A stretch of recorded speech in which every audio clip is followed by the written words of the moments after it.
Test 1, 2, 3. Okay.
Audrey, let the people online know we're going to start the meeting in about 2 minutes, 9:05. We're waiting for some late arrivals. They can hear, oh, so they hear what I said? Okay.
All right.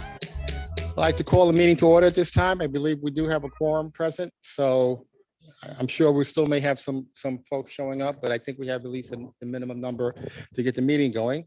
It's great to see everyone. How you doing? Haven't seen you for a few months, right? Everybody's good, I hope. Right? Can't believe this year is done.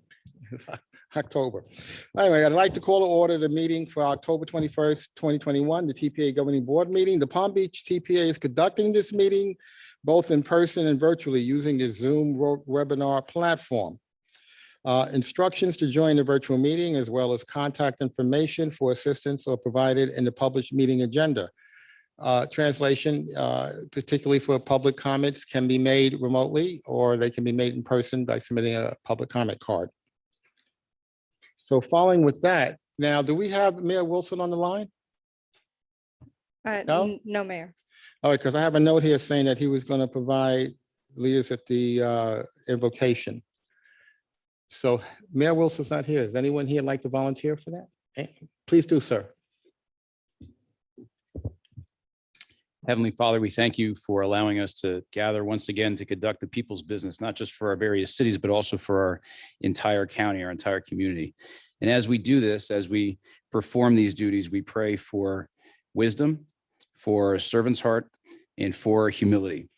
And I'll do my best Mayor Wilson impression, but I'll say that I'll say also that we come together once again with bowed heads and humbled hearts, knowing that some of us, though we may not know each other that well, are not strangers, but just friends who have not yet met. Thank you very much. Please join me in the Pledge of Allegiance. I pledge allegiance to the flag of the United States of America and to the republic for which it stands, one nation, under God, indivisible, with liberty and justice for all.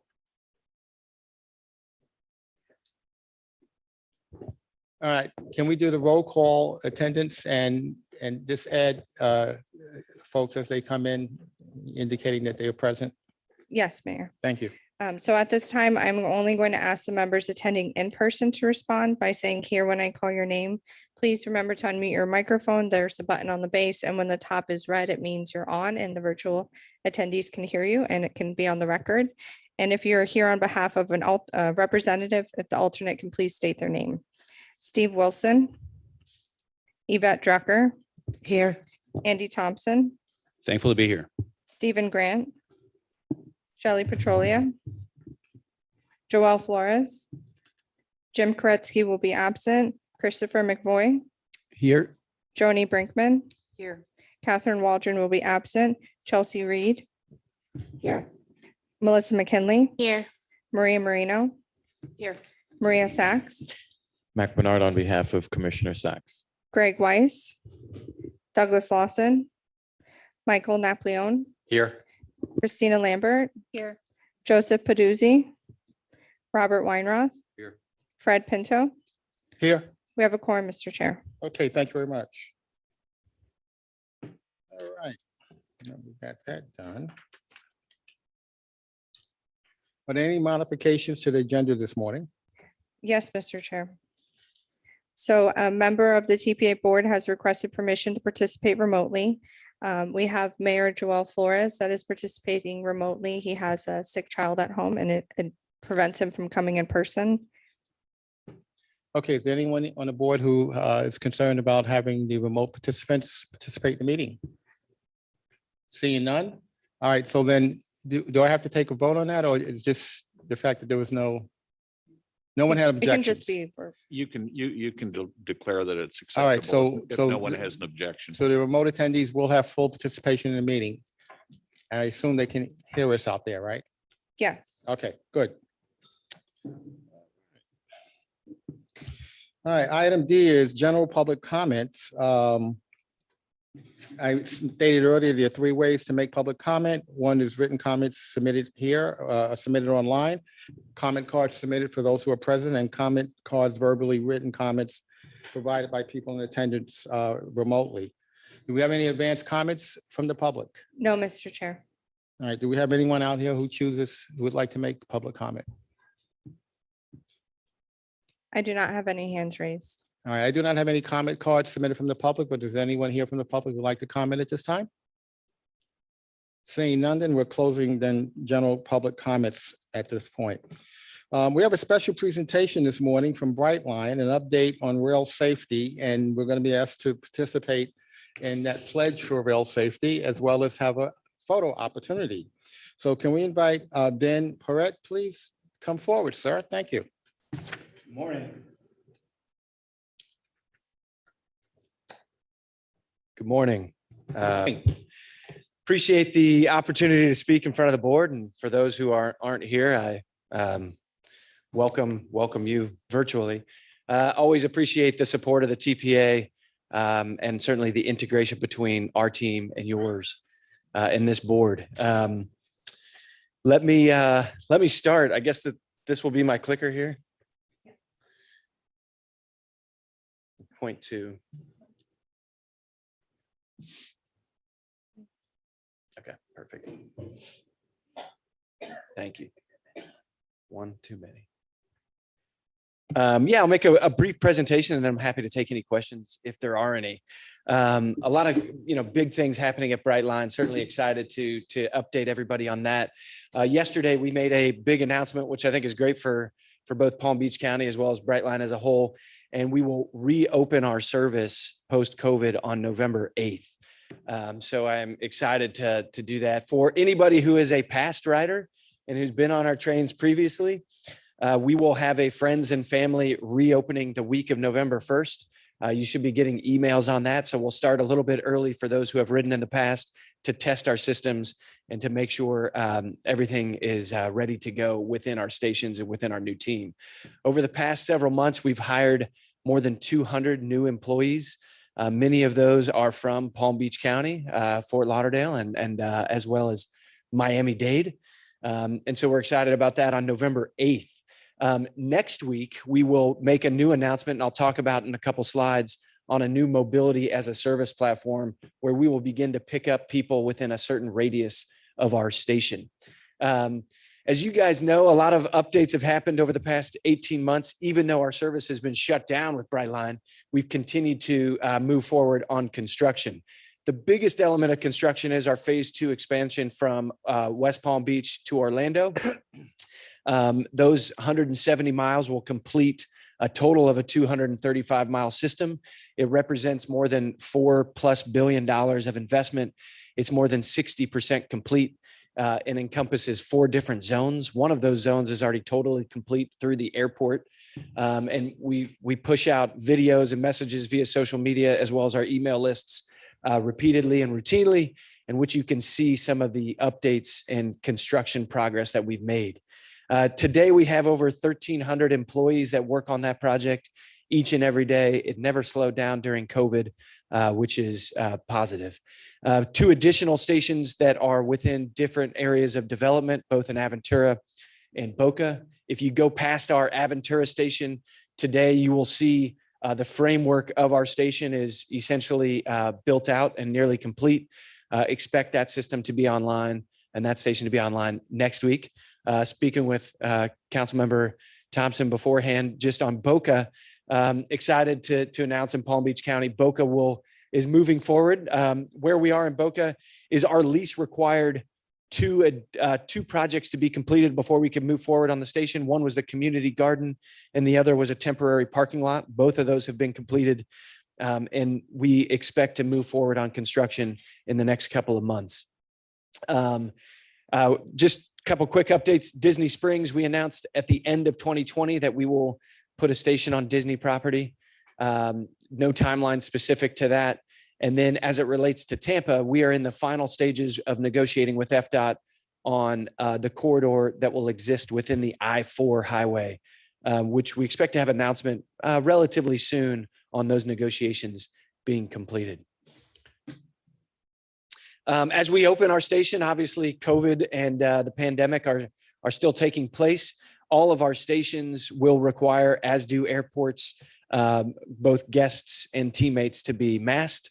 We have made it a point of hiring that all of our teammates be fully vaccinated before our service relaunches. Our COVID protocols, the best part about Brightline to me is that I think that we were leading the industry as it relates to forward-thinking technology-based travel, and those only become more important as we look to travel post-COVID. Our environments and our stations are cashless, they are touchless. Our bathrooms are touch-free hygiene. So all of those protocols, I think, set the baseline for future travel. We're also putting into place a couple of new things. Most importantly, our markets will now be all touchless and congregation free.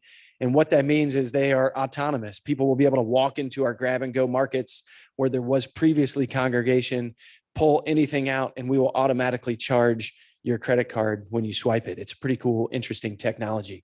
We'll have new food and beverage offerings within all 3 of our stations, a new signature restaurant called Mary Mary, which is named after 2 of the 3 wives of Henry Flagler. It'll have incredible it'll have incredible food and beverage choices. And in Miami, we'll have a brand new food hall, courtesy of a new partner as well. So in-station experiences will be great. We'll be launching our new mobility as a service platform next week. And here's what that means. We will pick passengers up within 5 miles of our station and drop them off door to door. And we'll do that through a number of different means, most importantly through eco-friendly electric vehicles. We'll have options as electric golf carts, private Teslas, and shared shuttle services. So all of those will happen within our app. And if you download our app today, which is available, on December 1st, you will be able to plug in your final destination of whichever station you're going to and have a ride ready and waiting for you when you arrive at your destination station. Yep. On that, you're a man after my heart, first of all. I just want Thank to say you. that. All right. But that offering will be available at all of your stations or select stations? All 3 of our stations, and eventually when we open in Boca and Aventura, it'll be available there as That's well. outstanding. Yeah, Okay.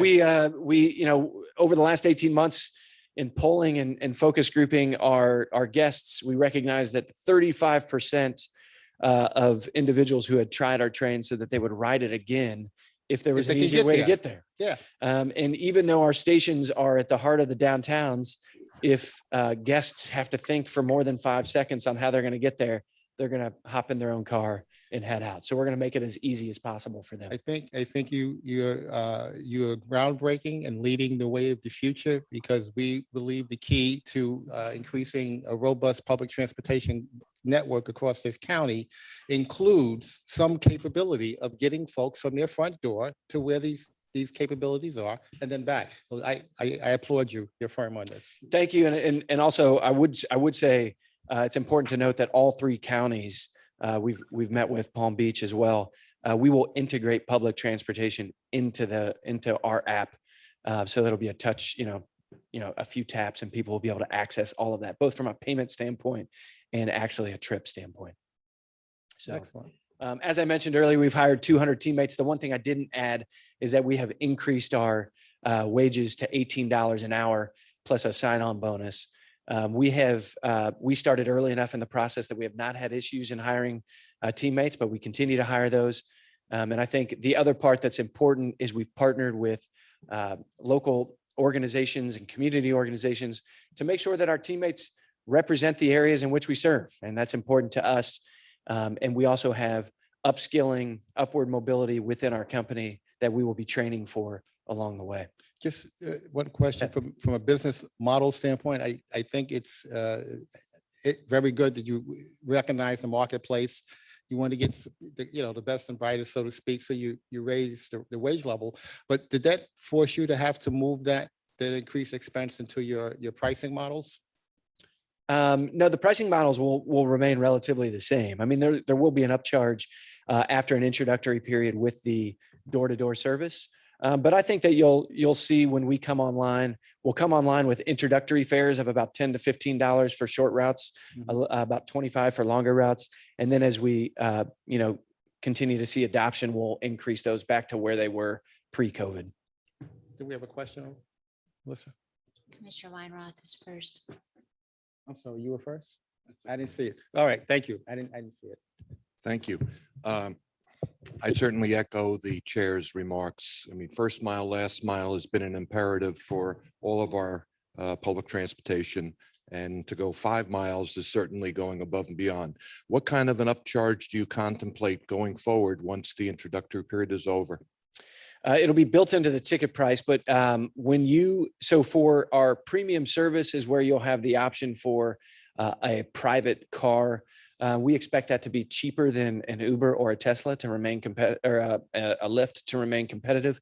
But let's say it's going to be approximately $10 to $12 within that range. That's terrific. Are we going to have to wait in Boca until the station is fully constructed, or when the platform is ready, will you be able to pick up passengers? That's a good question. My understanding, and I should come back to you in case I don't know the full details, is that when the station is complete and certified, only then will we pick up passengers. Living within 5 miles of your station, I'm certainly very anxious to get that station up As and are running. many, yeah. Some of us during the recent FACT meeting were privileged to meet Mr. Goddard, your president, and I found it very interesting as far as he made the presentation and talked about how they're reconfiguring the station in West Palm Beach. He also mentioned that it was a $45 million per mile to do the construction. And I find that number interesting, and I'm going to make a presentation probably next meeting about potentially the boring company, which is about 10 million per mile, so makes that awfully competitive. But again, I think that this is terrific. I think your first mile, last mile is going to make a lot more of our residents willing to get on the train, and that's what we want to do, get them off of I-95, Right. especially after this commute this morning. I agree. Thank you. Any other Commissioner? questions? Yeah, Go ahead. I'll join you in complaints, only it's from the east to the west. So if you had the Brightline app before the shutdown, do you have to reinstall it? Because I tried to update it and it says unable to install Brightline. The app is no longer available in the App Store. Yeah, it is available. Trust me, I downloaded it again this morning. I would delete the app that you had previously and re-download it. That's it. That's a good question, though. Thank you for that. And you can book tickets today for when we launch service. I will share this with everybody. This is great social media content, and certainly shows the size of the investment that we're making within the state. And, you know, that's a lot of fun facts and interesting things to either go over with your children at the dinner table or to post on social media. My kids love this slide. And then update on phase 2 work. There are 2 railroad crossings still within Palm Beach County that will need to be completed. That is in Tequesta Drive and County Line Road. I don't have a specific timeline for those, but we will continue to stay engaged with members of the community on that. Track and bridge work will continue primarily with the Loxahatchee Bridge. And then our quiet zone work is expected to be completed by the end of 2022. As you know, south of 15th Street, there already exists a quiet zone. A quiet zone is not something that Brightline comes up with. It's something that is requested by the community, and we implement the necessary construction and safety requirements. But in 2022, north of 15 to the county line of Jupiter will the quiet zone will extend to. So that is what we have to look forward to as it relates to additional construction. And as far as Orlando construction, we've made a tremendous amount of progress. Back in April, May, we held our 50% milestone press conference with both Mayor Buddy Dyer and Mayor Jerry Demings up there. You can see tracks laid throughout different parts of the state, and certainly throughout the airport. These are some of the most latest and greatest. We expect that to be substantially complete by the end of 2022 for service to begin shortly thereafter in 2023. And I look forward to inviting all of you on the first trip. Future stations I've already talked about. The only thing I would touch on is we continue to make progress in Las Vegas and Southern California. And I always like to tell folks in South Florida that, because it all started here. And even though you guys, might not make the trip out there, it's important to know that this entire movement of high-speed rail, privately funded, started here in South Florida. Many thanks to a lot of you. I'm happy to take any other questions, but I would be remiss as we walk into the safety, the photo op and taking the safety pledge, letting everybody know a number of the safety initiatives that we have put in place and certainly continue to work on. The Buzz Box is one of our treasured components of our safety campaign. It's a mobile barbershop that we take to both homeless shelters and youth centers. as well as to different events around the community when asked. In an exchange for a free haircut, free haircut, you just got to take a rail safety pledge. It's just a unique physical component that allows us to educate those about rail safety. If you have an event that you think that it would be fun for, just reach out to us and we'd be happy to do that. We've partnered with South Florida school districts, both on sending material as well as the buzz box. We've done the same with law enforcement on outreach and the buzz box. We're continuing to pilot new projects. In fact, I just tested and just saw a red light camera project that will be placed throughout Palm Beach County, as well as a new drone program that we are testing, which is pretty incredible, as well as cameras that can actually see from a quarter mile up to a mile and will allow us to tell our drivers, our locomotive engineers, when people have breached and are inside our corridor when they shouldn't be. We're testing all of these things, and as they come online, we'll certainly want to show those off to you and to share that with those in the community. Pretty soon, we will implement construction on our 2017 Chrissy grant, which will represent the final aspects of about $6.5 million of additional investment within safety along our corridor. So we're doing everything that we can to ensure that incidents are brought down as much as possible. So with that, I don't know if there's any additional questions before taking the pledge, but I'm happy to answer and address what I can. I don't see any cards up. Good. Oh, I'm sorry. Yeah. Now I see one. There you go. Could you advise us of what the future is for stops north of West Palm Beach? Yep, I appreciate that question. Stops north of Palm Beach, we are obligated with our legal settlement with the Treasure Coast within 5 years of revenue service beginning in Orlando to place a station in the Treasure Coast.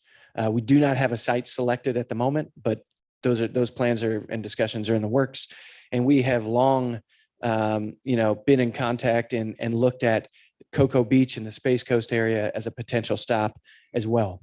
And as I mentioned earlier, we have a agreement with Disney for a station outside on the west side of the airport. And then, finally completing the system would be a station in Tampa. Anyone else? Okay, so now what do you want us to do now? All right, let's take the safety pledge. So in front of you, you guys should have a pledge. I ask you to submit these, pass them around, make sure everybody sees them as many times as we can remind people to stay off train tracks, the better. I'm just going to ask you to stand and then we'll take a quick picture, Nick, however best to do that. I'm not quite sure. And just repeat after me if you can. Of course you can. All right.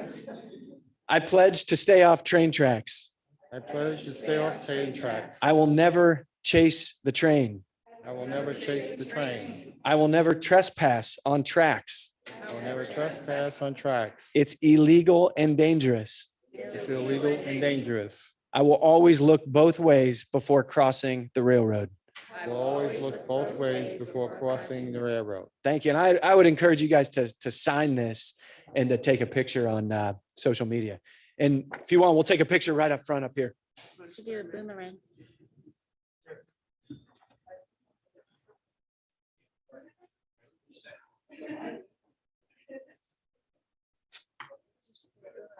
We should do one together.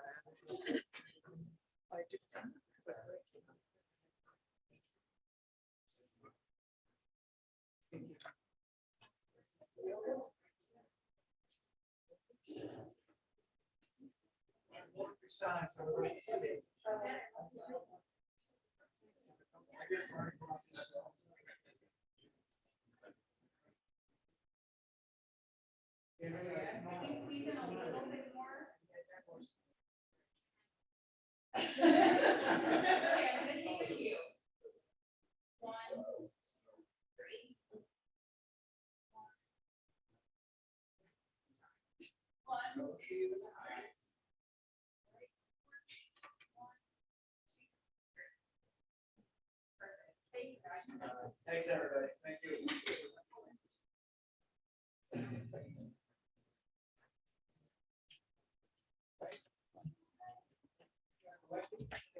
These, I would take a picture.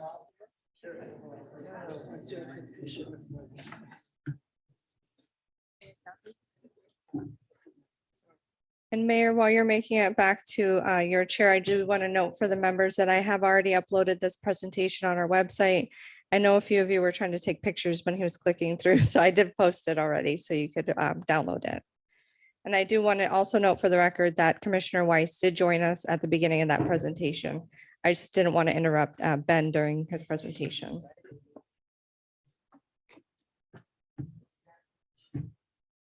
Okay. We're at the point of the agenda, item F, for comments from chair and member comments. My only comments are, as I said earlier at the opening of the meeting, I'm so glad to see everyone here. I missed you all for the last few months. We have a lot of work ahead of us, remainder of this year and as we move into next year, as you all know. But let's just, now that we've kind of taken a breath, let's put our shoulders back behind the wheel here and move forward with the things that we know are important to get done. With that said, who would like to make a member comment?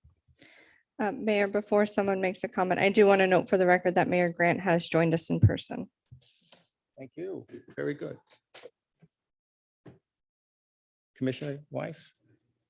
Well, thank you very much. Couple things. One is who's responsible for the work that was being done on Dixie Highway? They've open cut. I mean, it looks like every 3 or 4 feet between Claremore and Belvedere. And I think now they've started working south of Belvedere and the patches that they put in. I mean, you have patches that are literally within a foot of each other and then they redo them again, or they put a new one in and they're not level. And you see cars trying to drive around them and it's a mess. So I'm not sure who the responsible party is, if it's the city or the FDOT or. I'm going to say from the sound of the construction activity that you're describing, that it's a utility permit that's the work that's being performed under a utility permit. It's a DOT corridor. And so we can investigate who the permittee was and make sure that the construction is properly corrected. And then I'd like to make a suggestion. You know, one of the things we understand, you know, with traffic is of how we schedule things and asking like businesses to have flexibility and when their people come into work and so forth. And I realize that this meeting is at 9 o'clock, so puts us to start right as rush hour is still continuing here in downtown West Palm. Maybe the consideration to start at a different time when we're not in the middle of what everybody else is trying to do to get in here. So I'd like to make that suggestion to the board.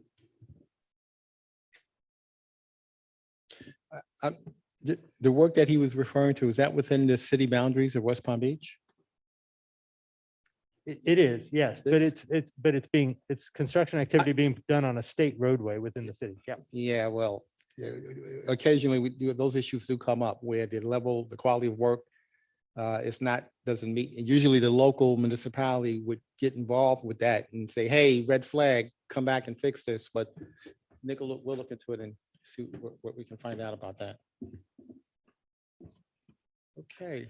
Mayor, you have a tent card over here and one over there. And one up here. So you have 3. First, Mayor? Ladies first. Let her go first. Okay. Go ahead. Thank you, Chairman. Just a comment to that. I have reported that as well, Commissioner Weiss, and I'm awaiting some answers to that. So as soon as I hear something, I'll follow up with you. I ride that road on a Vespa and it's awful. I think I've visited the chiropractor after going over some of those bad patches. That's not good. I also wanted to second that. I know it wasn't a motion, but the idea about moving the start time. The city is being very innovative with new businesses that are coming into the city and requiring and requesting alternative work start and end hours. And so I think if we could accommodate that, that would be great. Thank you. Okay. Thank you. One of the comments that I saw is that Saturday night, I was driving and road was blocked and I spoke to our local officers and that someone was crossing the middle of the street and got hit. And, this was along Seacrest Boulevard. And what I noticed mostly along Seacrest Boulevard is that there's plenty of lights that are out. And with daylight savings coming, Street lights? street lights. Okay. And so that's something that I want to know if this board is willing to, go reach out to their respective counties or county and cities to find out who's responsible to make sure the lights are on for our street lights. Because I know in the city of Boynton Beach, we pay FPL for them to have the lights. Right. However, they say, well, we're not responsible for them to be on or not. They tell you that? They said, well, you have to let us know that they're off. Yeah, the way it usually works is the municipality has responsibility for notification, which means a citizen needs to call the city hall and complain, say, hey, the light's out. And then the city would then contact FPL and we have an agreement that's been working pretty well, that when they commit to have those lights repaired within a 3-week window of us notifying them. Okay. But what I have found over the years is the time lag is, if we don't see it, one of our own people don't see the lights being out, if the citizen doesn't report it, there's a time lag before it actually gets repaired, so. And so, yeah, that's kind of my comment, is that I would want to make sure that everyone understands that once we get the daylight savings, that we Yes. make which sure is that in a all few the lights are on. weeks. Okay. Any other cards? Yeah. Commissioner? Thank you, Mr. Chairman.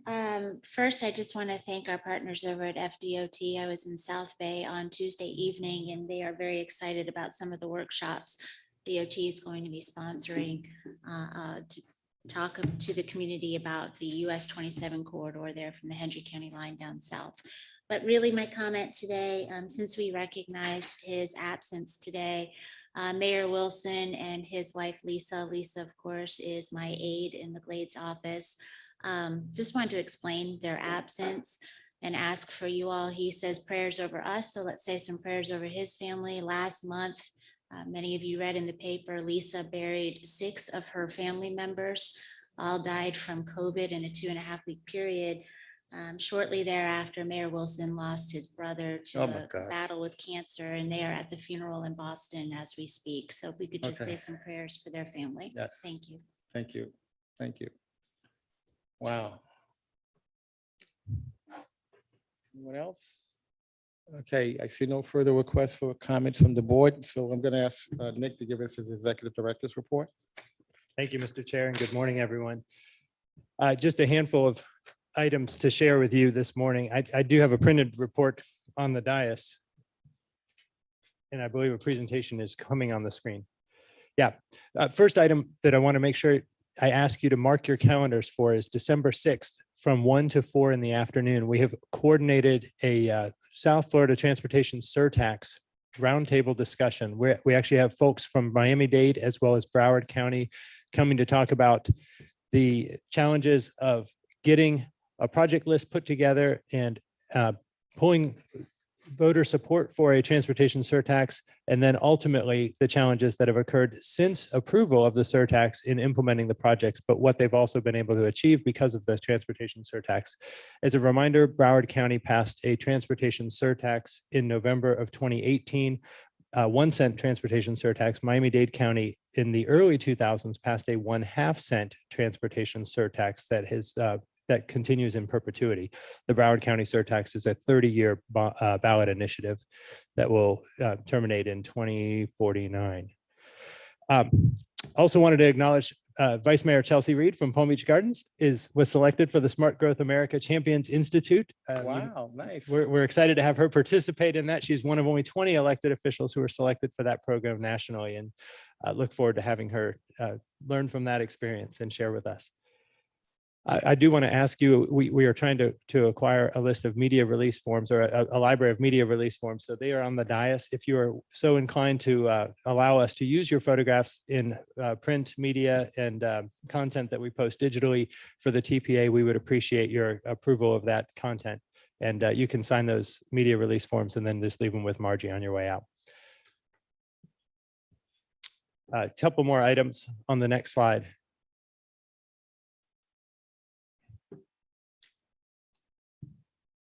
And for some reason, I don't have my paper copy.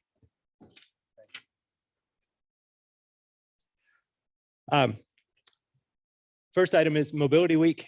The DOT is in partnership with the statewide MPOs and local MPOs through the district office to promote all forms and modes of transportation.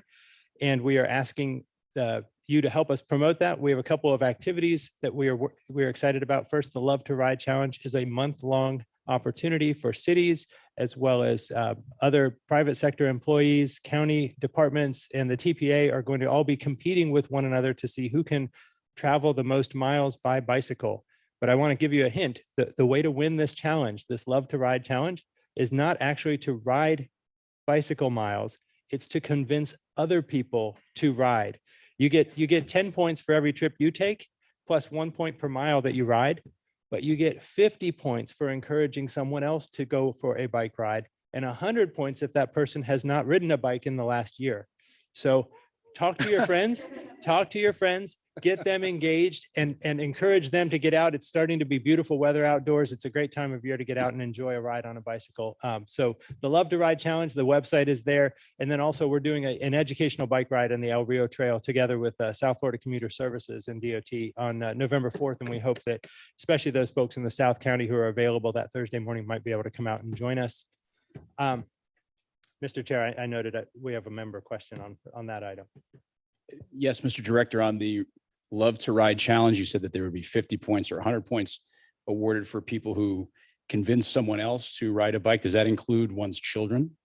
It does, but they have to actually enroll in the app and they have to take a trip. So there's a minimum age. I tried that last year with my 9-year-old and I was excluded from getting any credit for her, even though we ride quite a bit together.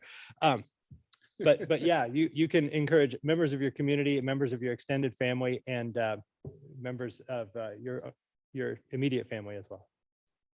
John. I just wanted to point out that I got an email yesterday and this morning, there's a link. If you're already signed up, where if I have the Map My Ride app, Oh, yeah. it will link it directly to it. Yep. And sync and then record your trips. So that's pretty cool. I don't remember that last year. So Yes, that's right. They link with Strava, they link with Map My Ride. So if you are a frequent cyclist and you like to track your activities with some of those other ride monitoring apps, you don't have to do anything different once you've linked this system to your routine app. And I use Map My Ride and it automatically just uploads the trips and gives me a few points for them. I want to point out, we've talked a little bit about the Senate Bill 950, the bicycle regulations that were changed in state law this past legislative session, became effective July 1. We did a presentation to the board, the TPA board previously, and then we've also posted a video on our website and our YouTube channel. I encourage you to check it out, even share it on social media. I think it's fantastic. And I want to note that it was a video that we were able to produce in-house that promotes and highlights the changes and the expected behaviors for both drivers and bicyclists on our area roadways now that this state law has become effective. And then last item I'm going to highlight, there are others on the printed version, but that last item I'm going to highlight is that we are continuing to solicit feedback to the Okeechobee Boulevard and State Road 7 multimodal corridor study. The website is there. We are doing an ongoing virtual workshop where we're sharing content from the study that's been developed thus far, and we're seeking feedback from people who travel the Okeechobee Boulevard corridor. So any of you who came from the west this morning and are complaining about the traffic congestion that you may have experienced on Okeechobee Boulevard, that's the place we would like you to tell us why you're frustrated and what you think we ought to be doing about it, so that we can bring those kinds of meaningful proposals to the TPA governing board for action in the future. And Mr. Chair, that concludes my report. Okay. Any other questions? Yes, go ahead, Commissioner. Thank you, Mr. Chair. This is actually a follow-on to what you were talking about, Nick, and that is, I'm wondering, I can't remember when the last time we really talked about technology and using technology in how we move vehicles and people around. I think it's, we spend a lot of time talking about lots of other things, but I think there's an opportunity by improving technology that we're using in our systems to make a better experience and be more efficient on what's happening, on how that's being handled. So that's my suggestion. Very good. Thank you. All right. Vice Mayor Reed, you hit your card up? Oh, okay. Any other questions on the report? Seeing none, then we'll move forward to the next item, which is the review of our consent agenda. Are there any members of the board who would like to pull an item from the consent agenda? Yes, Removing H2. H2. All right, the handbook. Okay, any other items? All right, seeing none, I look for a motion to approve the consent agenda minus item H2. So moved. We have a motion in a second. All in favor? Aye. Any opposed? We have no opposed. Margie, let the record show that the consent agenda was approved with the absence of item H2. And sir? Thank you, Mr. Chair. I removed H2. First, I'd like to thank Nick for making the decision not have the meeting last month. I think that was an appropriate decision given the Jewish holiday. I see that today we're being asked to add 2 additional holidays into the schedule, bringing us to, I don't know, 13 holidays on an annual basis. I think that we need to discuss this. Number one, I think that there's definitely no question that we should not have a board meeting on a holiday, whether it's a Jewish holiday or another religious holiday, and we need to be sensitive to that. I also acknowledge that some of our employees here at the TPA probably would like to take those days off, but I would suggest that rather than making these fixed holidays, that we think about making 2 floating holidays, because people are going to be looking to take off Good Friday and other religious holidays. And I don't think that we should say restricted just to Rosh Hashanah and Yom Kippur. I also think that it creates another issue as you look at item 2, where it says that if the holiday falls on Saturday, that then the holiday is going to be celebrated on the following Monday, which really doesn't make sense with a religious holiday. So I think taking the Jewish holidays or any religious holiday out of the fixed holiday schedule, allowing for 2 floating holidays, and then with the permission of the executive director, acknowledging that an employee could take one of those 2 for any floating holiday, personal reasons or a religious holiday.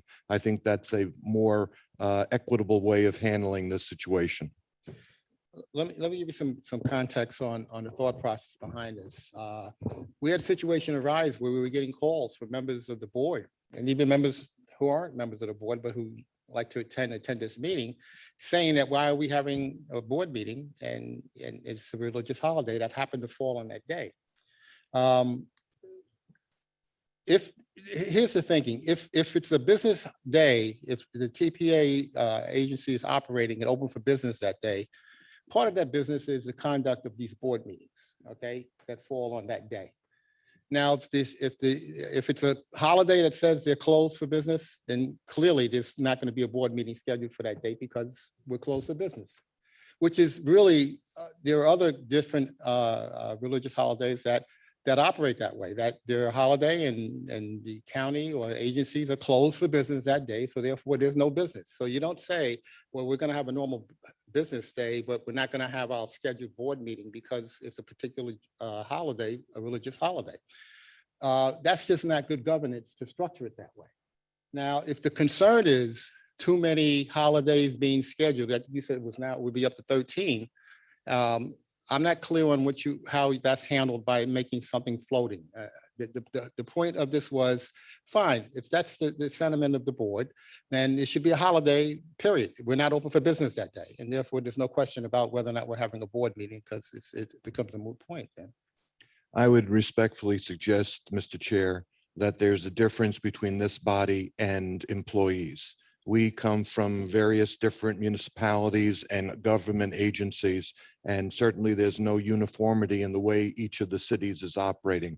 I think that whether we hold a board meeting or not should not be tied to the decision as far as the employees of the TPA.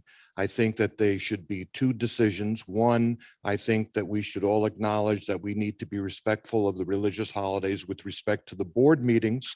That doesn't mean that the TPA's business cannot continue. I think also as a secondary issue, having been brought to light because of the issue of the board meetings. I think we should acknowledge that our employees of the TPA should have the flexibility to celebrate those holidays that are of importance to them, religious or otherwise, and those two floating holidays would take care of that situation. So again, I respectfully disagree with you on your point. I'm just trying to get clarity, and I think you may have answered it in the second part of your comments. A floating holiday is a holiday that the employee has the option of taking or not taking. In my definition, and I will look to Nick if he feels that this would be administratively cumbersome, the floating holiday would be up to an employee to request from the executive director. Executive director would then give the permission to take that holiday. That holiday would be over and above the 11 fixed holidays that are on the schedule. If someone did not take a floating holiday, it would not somehow carry over.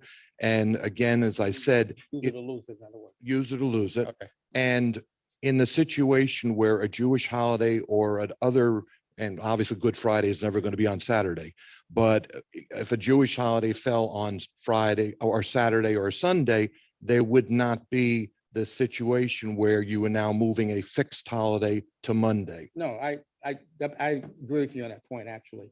Here's the challenge we have, though. I mean, there are other religions, all right? We have other members who have different faiths that they follow.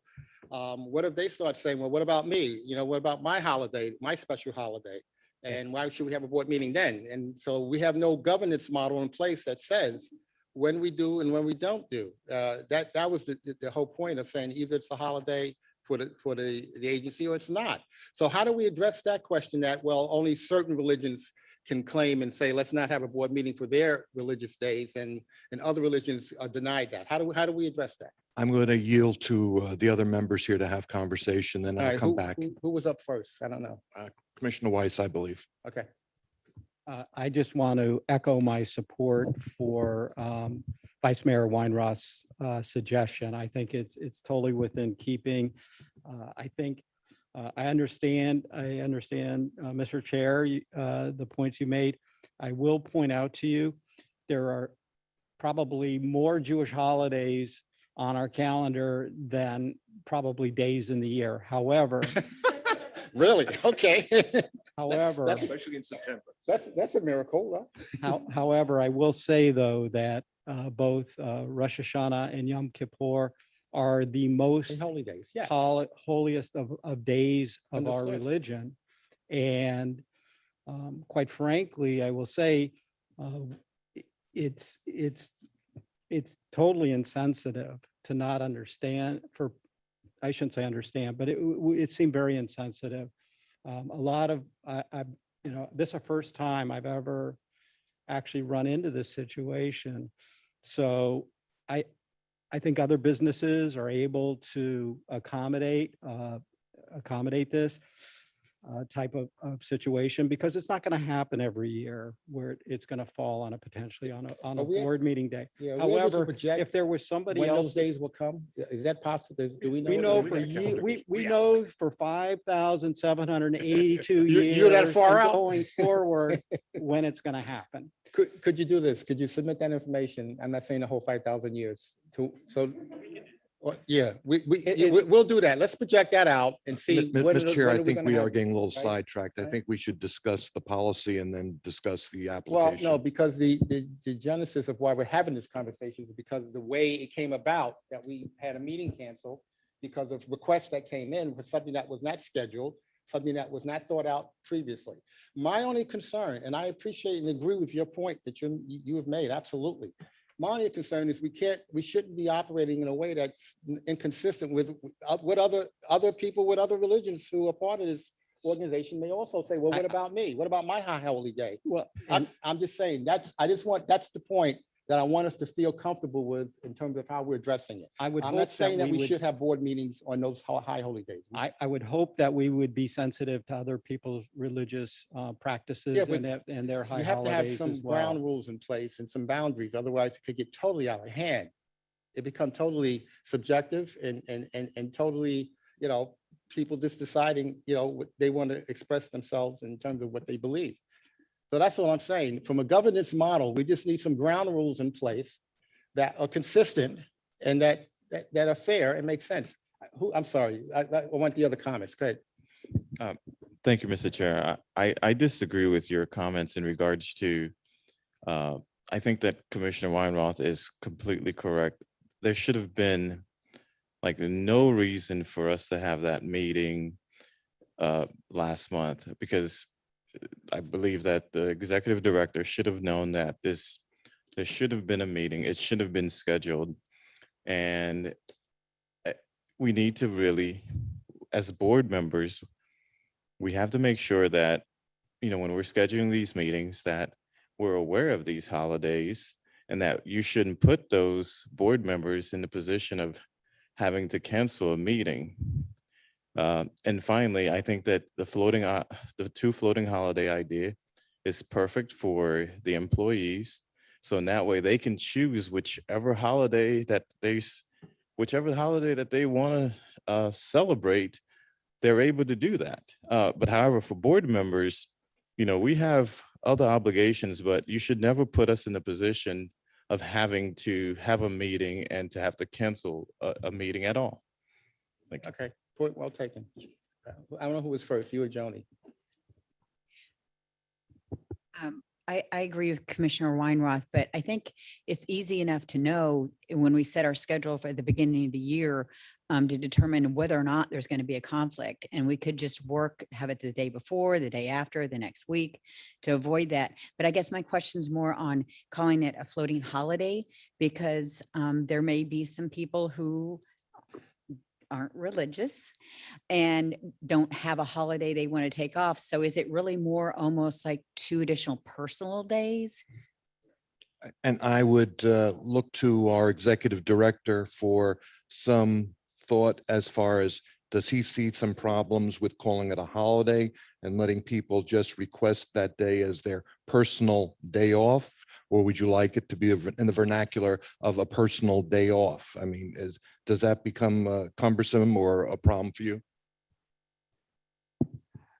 It's not cumbersome to implement this, for the discussion that's occurring. If it's declared as a floating holiday that the employee can request in advance and that I have as the director, the authority to approve, I don't think there will be any issues with implementation.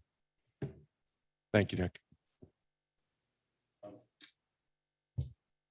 So, I mean, in the city of Boynton Beach, they want to know whether the third night of Hanukkah was a religious holiday that we couldn't have a meeting, and it's, there's all different expectations. And so that's something I think this board should do, is to review the agenda for in January of the upcoming year for the meetings. And so, my guess is, Nick, is that currently the TPA employees earn paid time off based upon their time here and other Based upon aspects. tenure.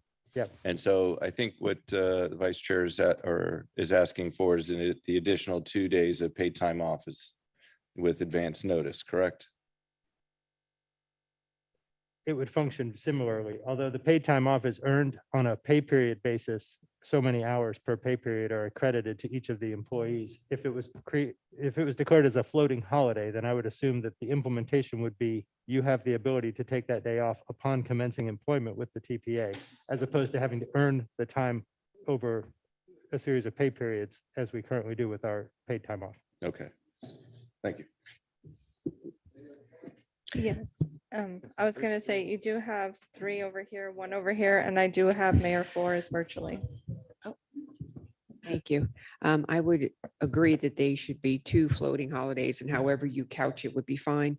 Our duty as a board is also to be flexible.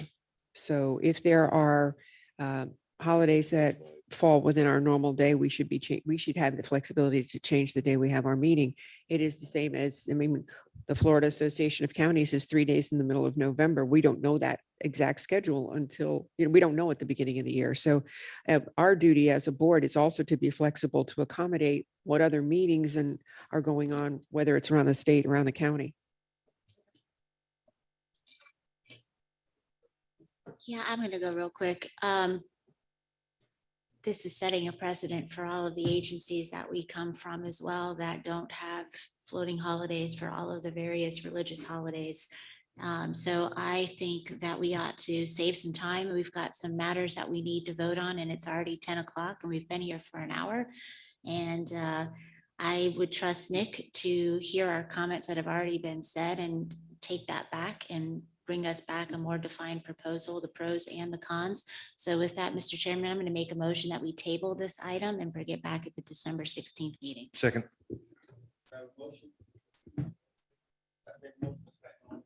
Aye.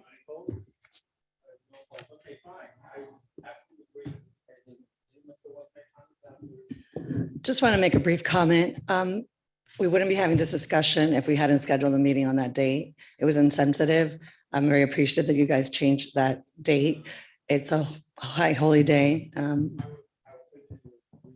Mayor, I'm sorry, your microphone's off. Based on, I'm glad we did have a discussion about this, and it's clear we will manage this from a scheduling standpoint going forward, that part of the issue. And that's all I Yeah. wanted to say. No, and I appreciate great feedback. Appreciate it very much. There are no further comments. I agree. We should move on then with the agenda. All right, item 2.A is a motion to adopt a resolution approving amendments of section 2-2.2 of TPA's operating procedures. Okay. This is establishing something we would call the Executive Committee of the Governing Board. And I guess, Nick, you're going to give us an update on this? Yeah, thank you, Mr. Chair. Briefly, because I know we do have a lot of items on the agenda, but I think this is a very important question for governance of the TPA. Two things that motivate my proposal and request to you this morning. The first is that annually we do an update of our strategic plan, a review of what has conducted, how we've conducted ourselves for the past year and what we want to focus our attention on for the coming year. The practice of the TPA since I've been here and have established a strategic plan has been to create that review committee in May. And then the people who are selected to participate in that committee realize that they are supposed to have been paying attention for the entire year. The point, I think that we practically, I think it would work better if you knew in advance that you were going to be investing that time, energy, and effort in focusing and refining our attention on what matters. And so my suggestion is that this executive committee's primary role and responsibility would be to refine our strategic plan and the initiatives of the TPA as recommendations to the full governing board, not as approving authority, but as a recommending body that could spend a little more time and attention on what we've done and what we need to do next.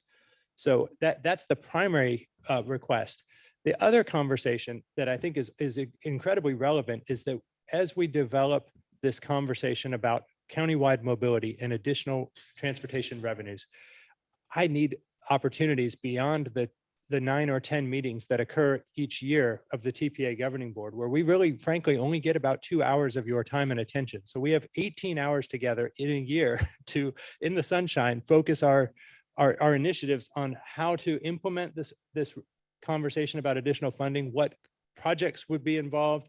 We've got technology discussions, we've got road capacity needs, we've got transit desires and moving people in efficient ways. Having an executive committee to gather people together who have the time to invest would allow me to vet some of the proposals that come to the full governing board and refine them so that these discussions go more smoothly going forward. Those are the two requests. Those are the two tasks that I've identified in the operating procedures. And the request is that 3 members would be selected. And the implementation, if approved, is that this would come before you in December when you have an opportunity to select your chair and vice chair for the 2022 calendar year. You would also select 3 at-large members of the governing board to participate in the executive committee for that coming calendar year.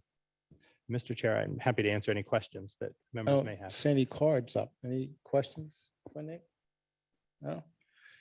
Do we have anyone remotely who wants to, from the public, who wants to make a comment on this item? No, Mr. Chair, I haven't. I'm just double checking my side And we here. have no advanced public comments on this agenda item? No, Move to Mr. Chair. adopt. Well, wait a minute. I don't have any public, let me close public comments. I have no comment cards submitted here, but if anyone here would like to comment, now would be a time. Seeing none, then I'm closing public comment on this agenda item 2A and. Move We to have a adopt. motion? Second. We have a motion? I'm Second. sorry. Second. Oh, okay. All right, this is a roll call vote, Marge. No, it's not. No, It's not? no, you can just do a verbal vote. to make it easier. This is his roll call. Okay. We have a motion and a second. All in favor? Aye. Any opposed? We have no opposed. All right, the resolution is approved. Let the record show. Am I misreading this? Because I thought this was for this. Okay, but there was no roll call. Fine. Item 2B, moving right along. We look for a resolution approving amendment number 1 to the TPA's fiscal year 22 to 26 Transportation Improvement Program. We're going to have Jason Price give us an update here.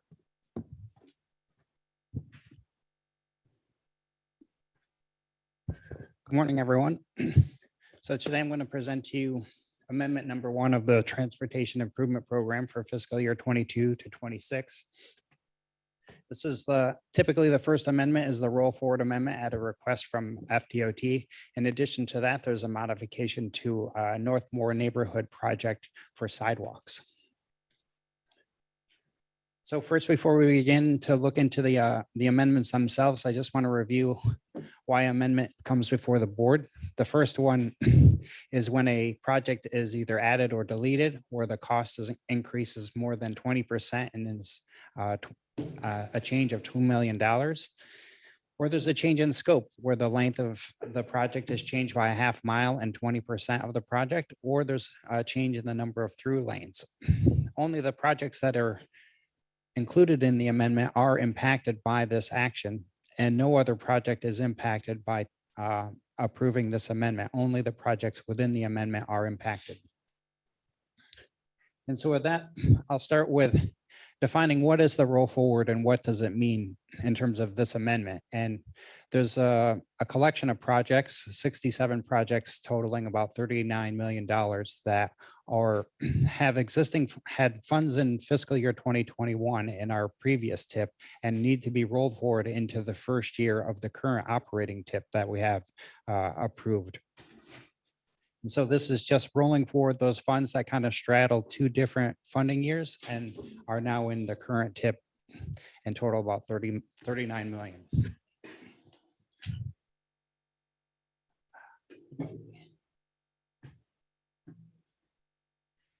So the next few slides are just the snapshots of the projects that have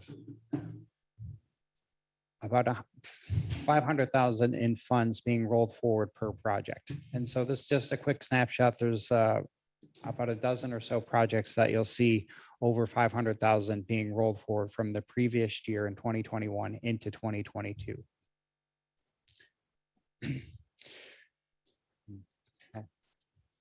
There was 3 slides, but they're also in the packet as well. But moving forward more quickly, there's also included as part of the roll forward, there's a change request by FDOT for the Northmore neighborhood in that there was 2 roads omitted from the description and the scope of the project. It was included in the project, but it wasn't registered in terms of the length of the total project length. So the total project length increased by over a half mile, as you saw on the first slides, that warranted an amendment to come before the board to make that change. So they included 2 roadways as part of this action. And you can see on the slide here, it's for 39th Court and Greenwood Avenue. And it's not just sidewalks, but it also upgrades ADA ramps at the intersections and to construct crosswalks at the intersections as well. This is just a quick snapshot of what it looks like existing in the current TIP document, and this is what the proposed changes would be. You see in highlighted, there's design funds, which are the roll forward funds, and then the change in the length from 1.5 miles to 2 miles. And that concludes the presentation for this amendment. Okay, do you have any comments? Oh, it's up. Yes, go ahead. Thank you so much. Just wanted to thank this board for the prioritization of these sidewalks. And I recently heard from a resident who is in a wheelchair, and there was some construction going on that the sand overtook the sidewalk and he would have to go into traffic to be able to go around that. So I know that this is a different situation, but just being able to complete those sidewalks so that individuals can have safe access is really important. So thank you for that. I also just wanted to clarify, Mr. Chair, maybe the legal counsel could just clarify it's in section 2 that it states that this amendment does not affect or re-adopt any other provisions of the TIP. Can you just clarify that statement? Yes, basically what it's saying is. Yes, basically what that is intended to mean is that we're not re-adopting any previous amendments to the TIP. Basically what you see here is what you're adopting. Wonderful. Well, thank you for adding that. I appreciate that. And will be happy to vote in favor of this. And just for the record, want to reiterate that I am in favor of the amendment to the TIP and not implied approval of any State Road 7 or any other projects. Thank you. Okay, thank you. Good. Mayor, before we take the vote, I do want to just note for the record that Mayor Petrolia has joined us in person. Welcome. Thank you. Okay, any other comments? I see no other cards up. I'll make a motion to adopt. All right, I need to clear public comments first. We have any comments provided or currently from the public? No, On Mr. this Chair. item? All right, I have no comment cards submitted here. Is anyone here who would like to comment? Seeing none, I'm closing public comments then for this agenda item, and now look for motion. Motion to adopt. We have a motion and a second. Now, once again, is this roll call? Yes. Okay. So when I call your name, please remember to unmute your microphone. So Steve Wilson is absent. Yvette Drucker, Yes. Andy Thompson, Yes. Stephen Grant, Yes. Shelley Petrolia, Yes. Joel Flores, Yes. Jim Koretsky is absent. Christopher McVoy, Yes. Joni Brinkman, Yes. Catherine Waldron is absent. Chelsea Reed, Yes. Melissa McKinley, Yes. Maria Marino, Yes. Mac Bernard, Yes. Greg Weiss, Yes. Douglas Lawson is still absent. Michael Napoleon, Yes. Christina Lambert, Yes. Joseph Paduzzi is still absent. Robert Weinroth, Yes. Fred Pinto. Yes. It passes unanimously, Mr. Chair. Okay, thank you very much. Let the record indicate. Moving on to item C is a motion to approve the TPA's 2021 Vision Zero Action Plan. We're going to have an update from Jessica Joshua. Good morning, everyone. Thought it was just always on. Thank you. Good morning, everyone. I'm Jessica Jocelyn. Glad to be here this morning to present this very important action plan to you all. Just as a reminder for those that aren't familiar, Vision Zero is an initiative that actually was started in Sweden in 1997. And they've accomplished a 50% reduction in fatal and severe injuries and crashes. So that was their main goal of that initiative. Since 1997, this has come to the States. There are 49 cities that are part of the Vision Zero. And our state recently has undertaken what we call Target Zero. We changed the title a little bit, but that is really the whole point of this action plan that you all actually adopted previously. And this is an update too.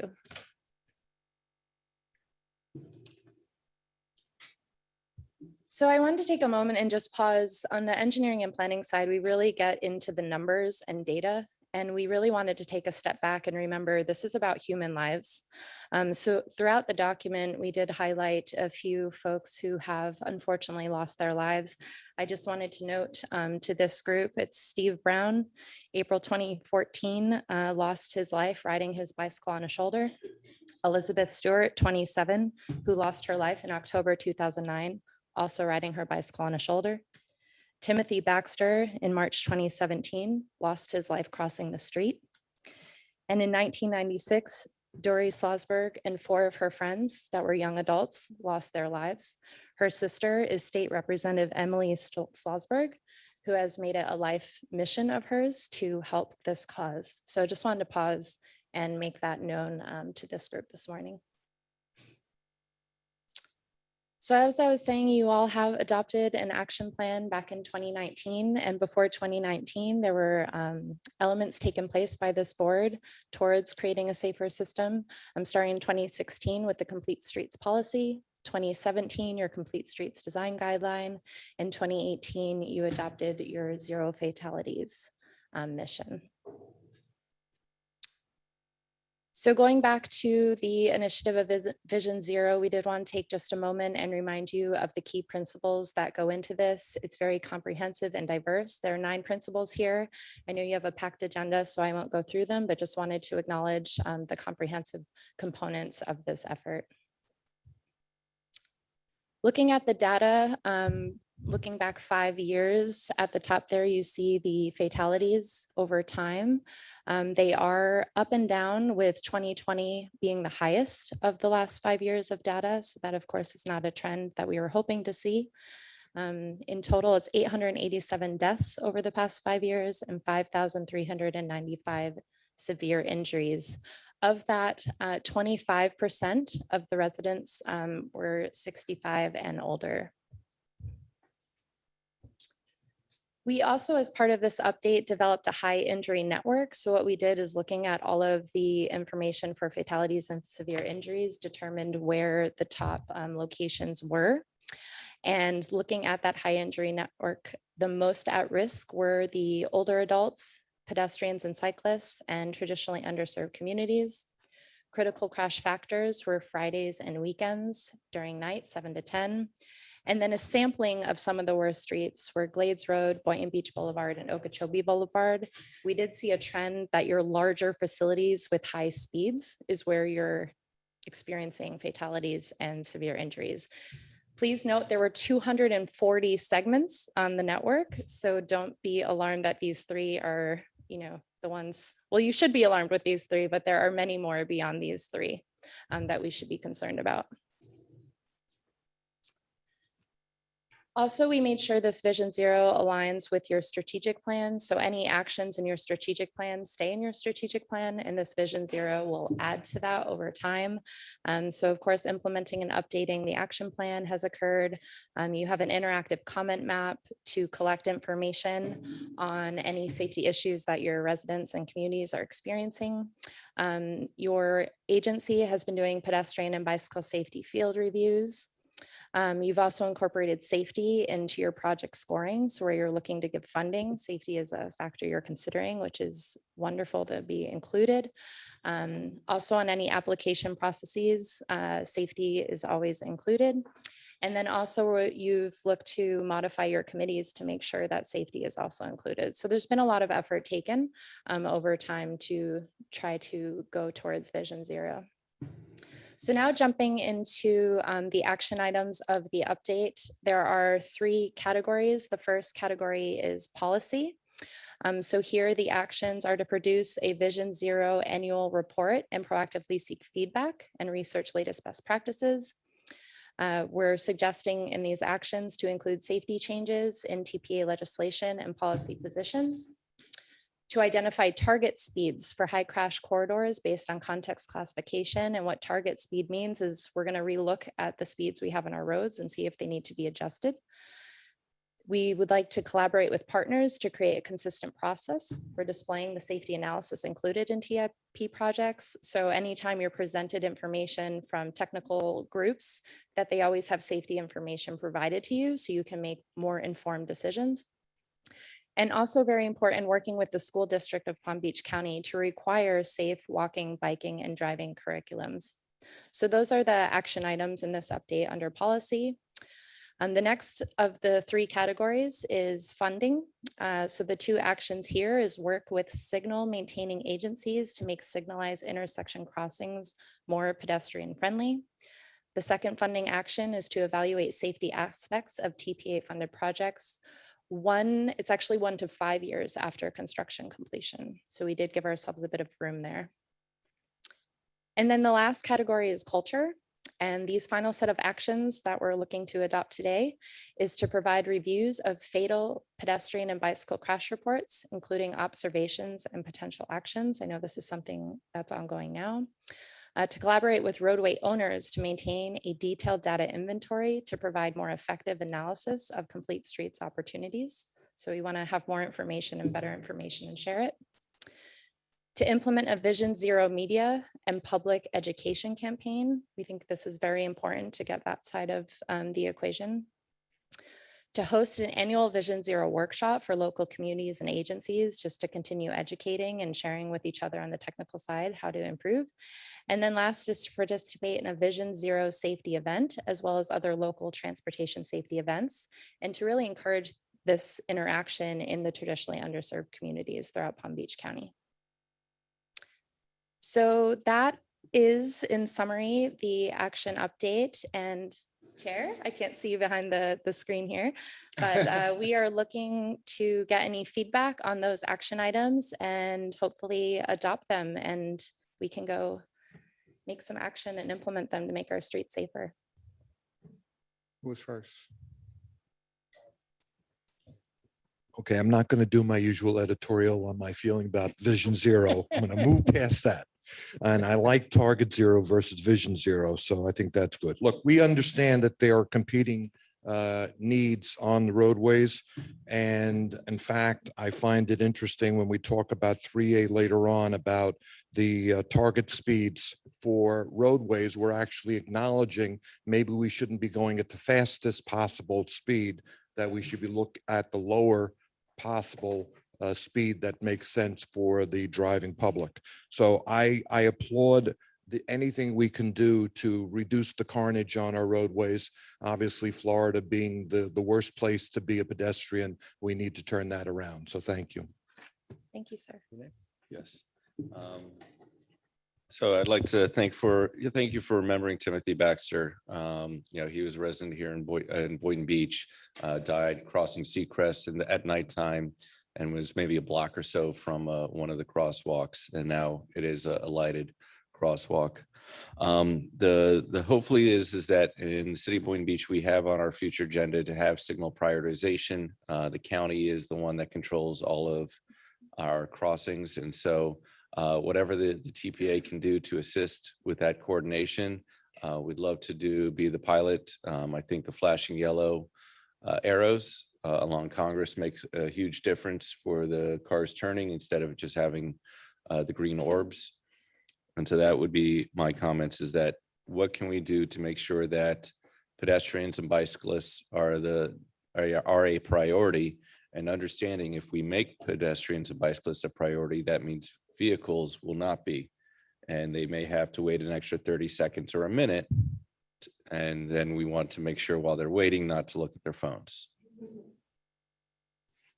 I think this whole notion, we've had similar conversations as well, in working with the county to get some of these some of the signals coordinated better, and keeping in mind, maybe, you let people have more time to cross, and that may frustrate the drivers, but if we're looking for safety, those are the kind of things that we can do. And as mentioned, looking at speed, and maybe we need to slow some things down. That has to all be on the table as things that we consider to do to really try to, what'd you call it, Target Zero? Target. Yeah, my experience is that you have the aspect where you're, from my personal experience, Boynton Beach Boulevard and Seacrest, where there are no cars that are coming and people are still crossing because they understand that the light has to cycle all the way through. Right. And they're not given a priority, and it's hot in the summer, and it could be raining, whatever reason it can be. So that's kind of my mentality, is that we're very excited in Boynton Beach for our complete street east of 95. And so we want to make sure that we give that priority to the pedestrians and bicyclists. Vice Mayor. Thank you. So if changing it to Target Zero makes it more palatable, let's do that, shall we? Because there should be zero fatalities or serious injuries from vehicular incidents with bodies. I think the most important slide is the cultural action slide, and I want to thank the TPA for starting. The mic, is that her voice? The mic, a little bit wobbly. Sounds hot. Oh, Hello, okay. is that better? Thank the TPA for giving us these quarterly crash reports. and for telling us the story and for remembering the people, because that's what we need to do. This board, we can sit here and talk for 3 or 4 hours and feel good like we did something. But until we actually see reductions and Put a face on it. we need to put a face on it. We need to make a difference. And we all know that if there's a road in our area that we care about, it's going to take us 2 to 10 years to actually change it. And that's a lot of people that can get Unfortunately. hurt Yeah. in 2 to 10 years. Yeah. So we need to push this harder. Like I said, target, fine, let's do it. Whatever the word is, let's get it so that where these crashes are happening, we can mitigate it, use the funding that we have the power to change and make a difference. So I am really excited about this and look forward to learning more, unfortunately, about these crashes so that we can stop them.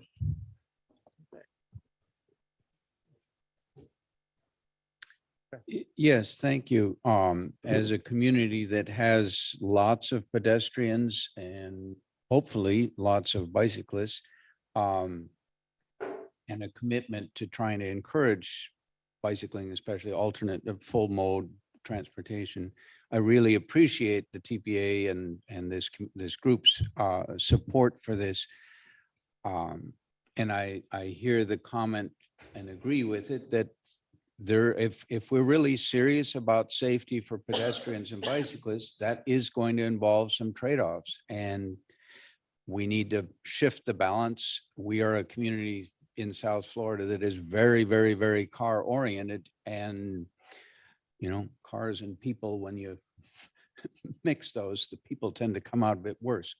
So I really appreciate it, particularly the idea of sometimes we're going to have to lower speed limits or change the crossings and pursue all the options.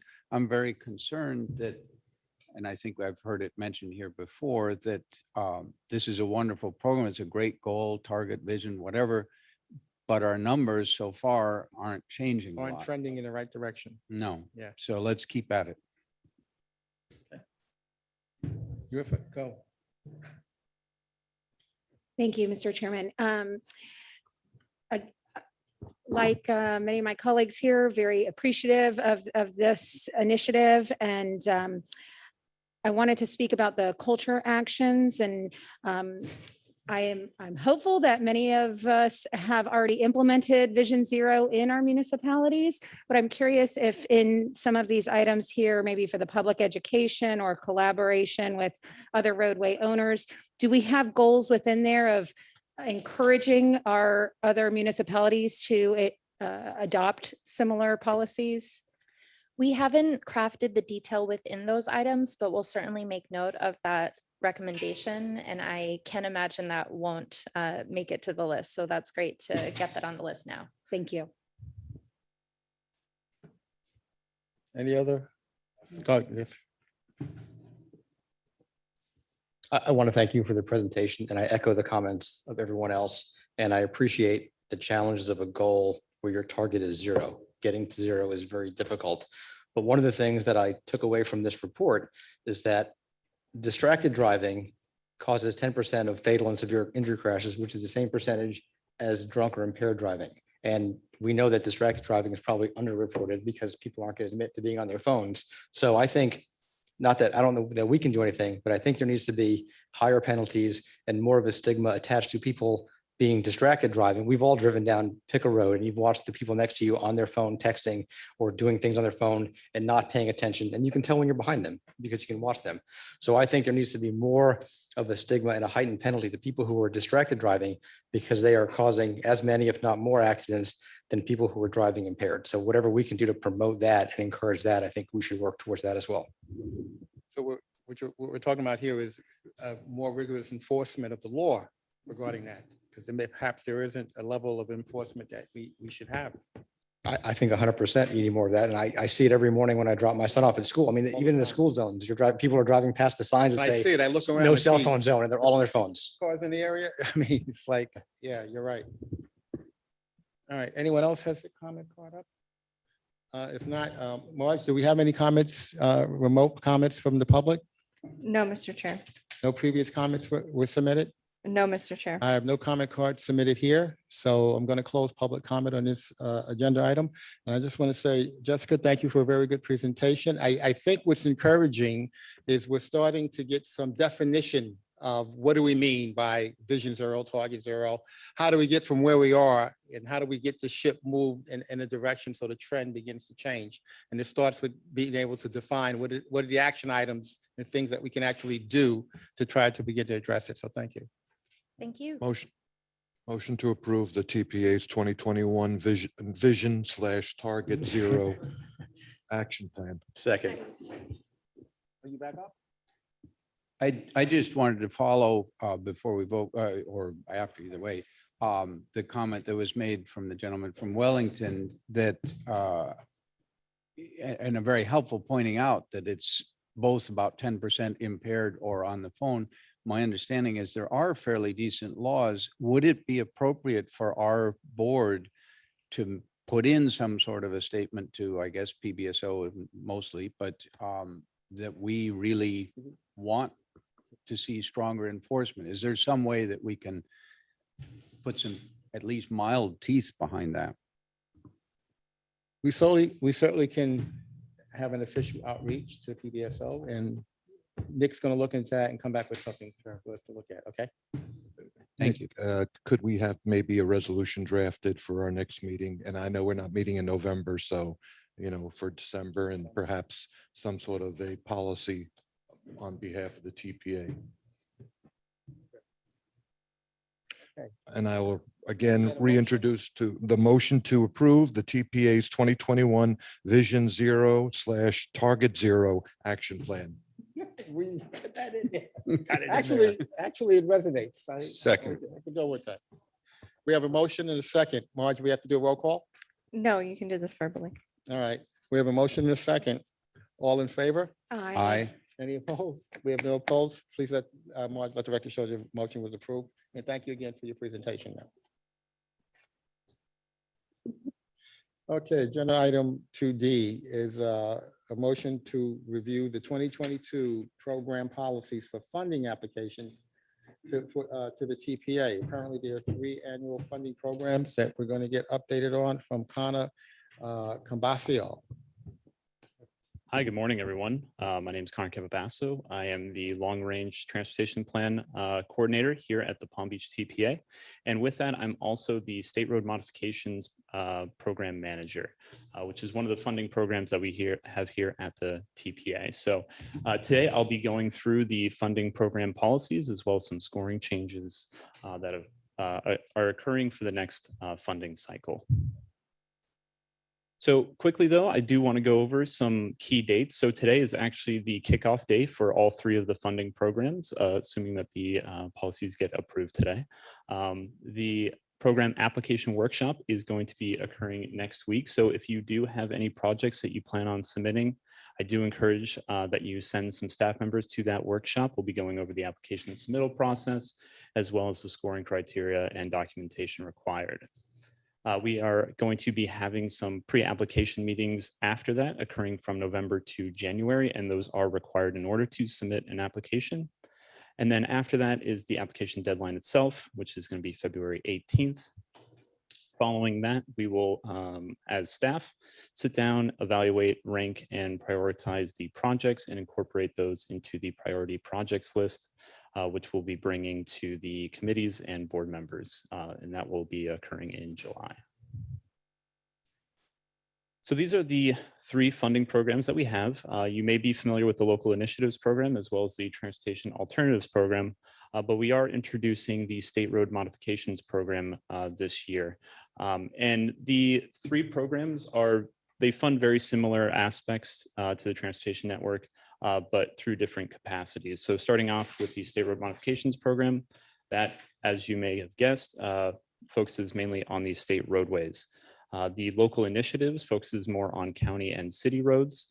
And then the Transportation Alternatives Program is the more flexible and can be used on a variety of different roadways and even off-road facilities. So the State Road Modifications and the Local Initiatives Program both have about $20 million per cycle, whereas the Transportation Alternatives Program, although it is our most flexible, It only has about $3 million to go around. The minimum and maximum funding for each state road modifications has 500,000 to 5 million, local initiatives 250,000 to 5 million, and state road transportation alternatives 250 to $1 million. And the way those funds come in, I think I lost the presentation there. So the construction years for those, the state road modifications program, it comes in at year 7, and that is for the new projects only. There we go, the standalone projects. There is an opportunity to tack on to FDOT maintenance projects, and you could potentially get those projects in a little quicker.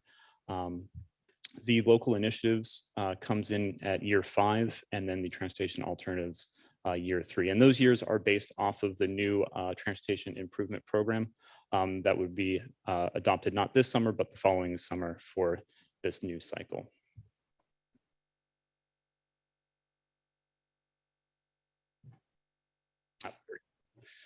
So there were some scoring changes for both LI and TA this year. So both programs add shared use pathways as a new bike facility metric. So it has been a pedestrian facility, but now it is both. So you'll be getting points for both of those.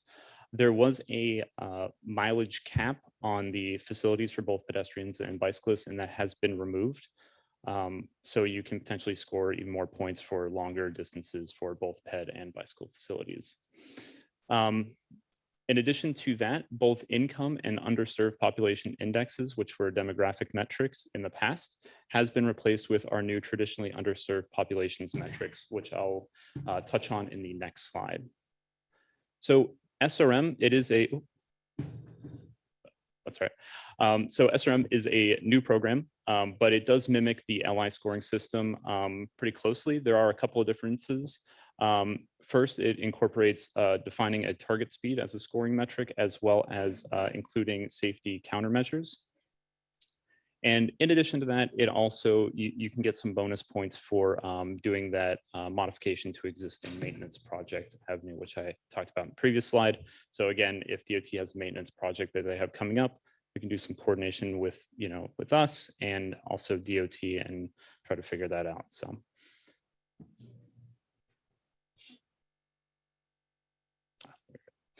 So going back to the traditionally underserved metrics. So in the past, there was only really 2 different metrics that were used. And we decided to incorporate some more indicators to better understand the demographics of our region. So starting from the top, we're including racial minority, ethnic minority, and below poverty. And as you'll notice, there is a 1.5 multiplier to those, and that's because they are federally recognized EJ metrics. But in addition to that, we are also including limited English proficiency, persons with disabilities, elderly and youth populations, zero-car households, as well as low education attainment. And all of those combined equals out to be our traditionally underserved index. So that's really all I have for you today. I did want to, again, highlight these dates here. So again, the grant application workshop is going to be happening next week. That's October 26th. We did do an email out to local staff members in the different government agencies, but I do encourage you to encourage them to attend that workshop. In addition to that, I do want to again mention the application due date is going to be February 18th. 2022 at 5 p.m. And if you'd like more information, I encourage you to visit the Palm Beach TPA's website and their funding page there. With that, I do have the other program managers here as well. So if you do have any questions, I'd be happy to answer those for you. Any questions, members of the board? I just had one question on the map that indicated the new methodology for the underserved versus the prior methodology. Was there much difference in the areas?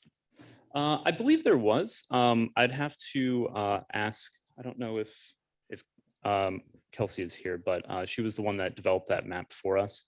I believe there was, every time you look at different metrics and even the updated metrics from the previous cycles, typically it changes things around, people move around. But I think including those different metrics did change the map a little bit.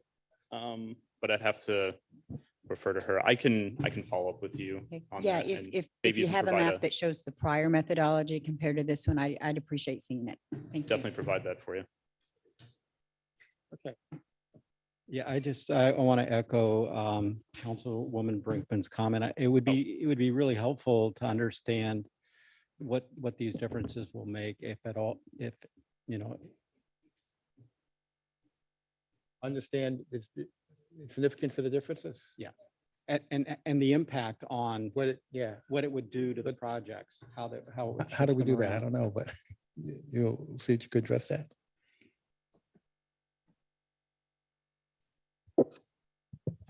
Mr. Chair, I hear the question. And I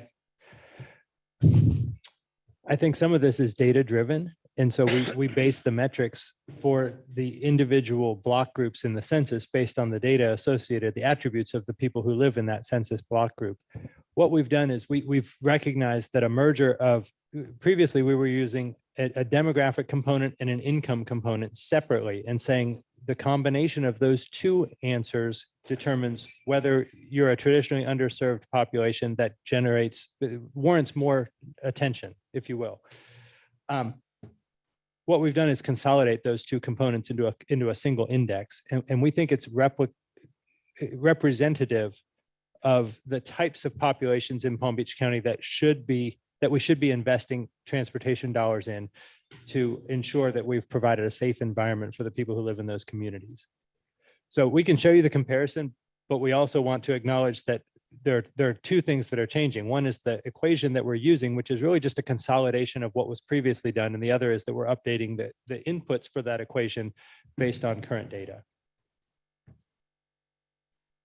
Just in response, okay, I guess I wasn't sure by looking at the slide that if income was totally taken out of the equation. So you're saying income was included in this new, because I didn't really see it there. I looked like it wasn't in there. Sure. So we decided to replace income with below poverty populations. So they're a similar metric, but we decided that's a better way to move forward. Okay. Thank you. I guess I'm still a little concerned because we are looking at changing our policy, that we don't know the impact of what this may, or what communities may be left behind or not included that were included in the past, and which new ones this is going to identify or in that change. I think it's incumbent, if you're going to change your policy, that we know what the impact potentially is going to be. I know in the district that I represent and a lot of the municipalities around here, there are impacts. I'm sure they're going to be impacted Provide a communities. more clearer picture. The impacts, what the potential impacts. Sure. So you're suggesting that perhaps we get more clarity on the impacts before moving forward with a request for approval of the policy? Yeah, I would, if it's not, this isn't time Is there a time sensitive, that we issue be able on it? to have Come that, back with that? postpone this until we have the information on what the changes would do. Well, And so I guess I would make that in the form of a motion to postpone it unless you. so it is time sensitive in the sense that we receive applications every year, and we need to make the application process known to people now so that they can create the content that will be submitted to us in February. If there's concern regarding the exchange of the existing approach to identifying traditionally underserved communities with this new consolidated traditionally underserved index, then I guess what I would ask the board to do is approve the program policies with the old traditionally underserved index approach until we can provide you with better explanation of what the impact of changing from that old metric to this new one would be. That way we can allow applicants who are, again, obligated to create applications on an annual basis, the certainty of the policies that this program will be using to evaluate their proposals, and give the board opportunity to spend a little more time with this particular component. I'm in favor of doing the new traditional underserved index. As you can see in front of us, the different metrics that they're using. I'm sure that they're using the new metrics from the 2020 census to get this information. And so that's kind of my mentality, is that everything that you see there is included versus before, I don't believe everything was included, that what we see is included. So, It has been expanded. and so I'm okay with moving forward with the new expansion. I understand that there may be some people or some groups that may be now not as highly underserved as part of this index. And that's kind of where we are trying to focus on the most underserved index. And by using new metrics, we are hoping to get there. Basically what this looks like is people who are of European heritage that are over 21, between 65, are not the ones that are considered underserved. All right, any further comments? Joni? I'm okay with that, but I would still like to see the comparison. I'm assuming that we probably haven't lost any ability in our area just because of our Okay. demographics. But I did have one question too. There was a couple of, I think it was Boca and the disabled had some problems with something. I didn't know, a couple of members voted against it. I just didn't know why, or if you can shed some light on that.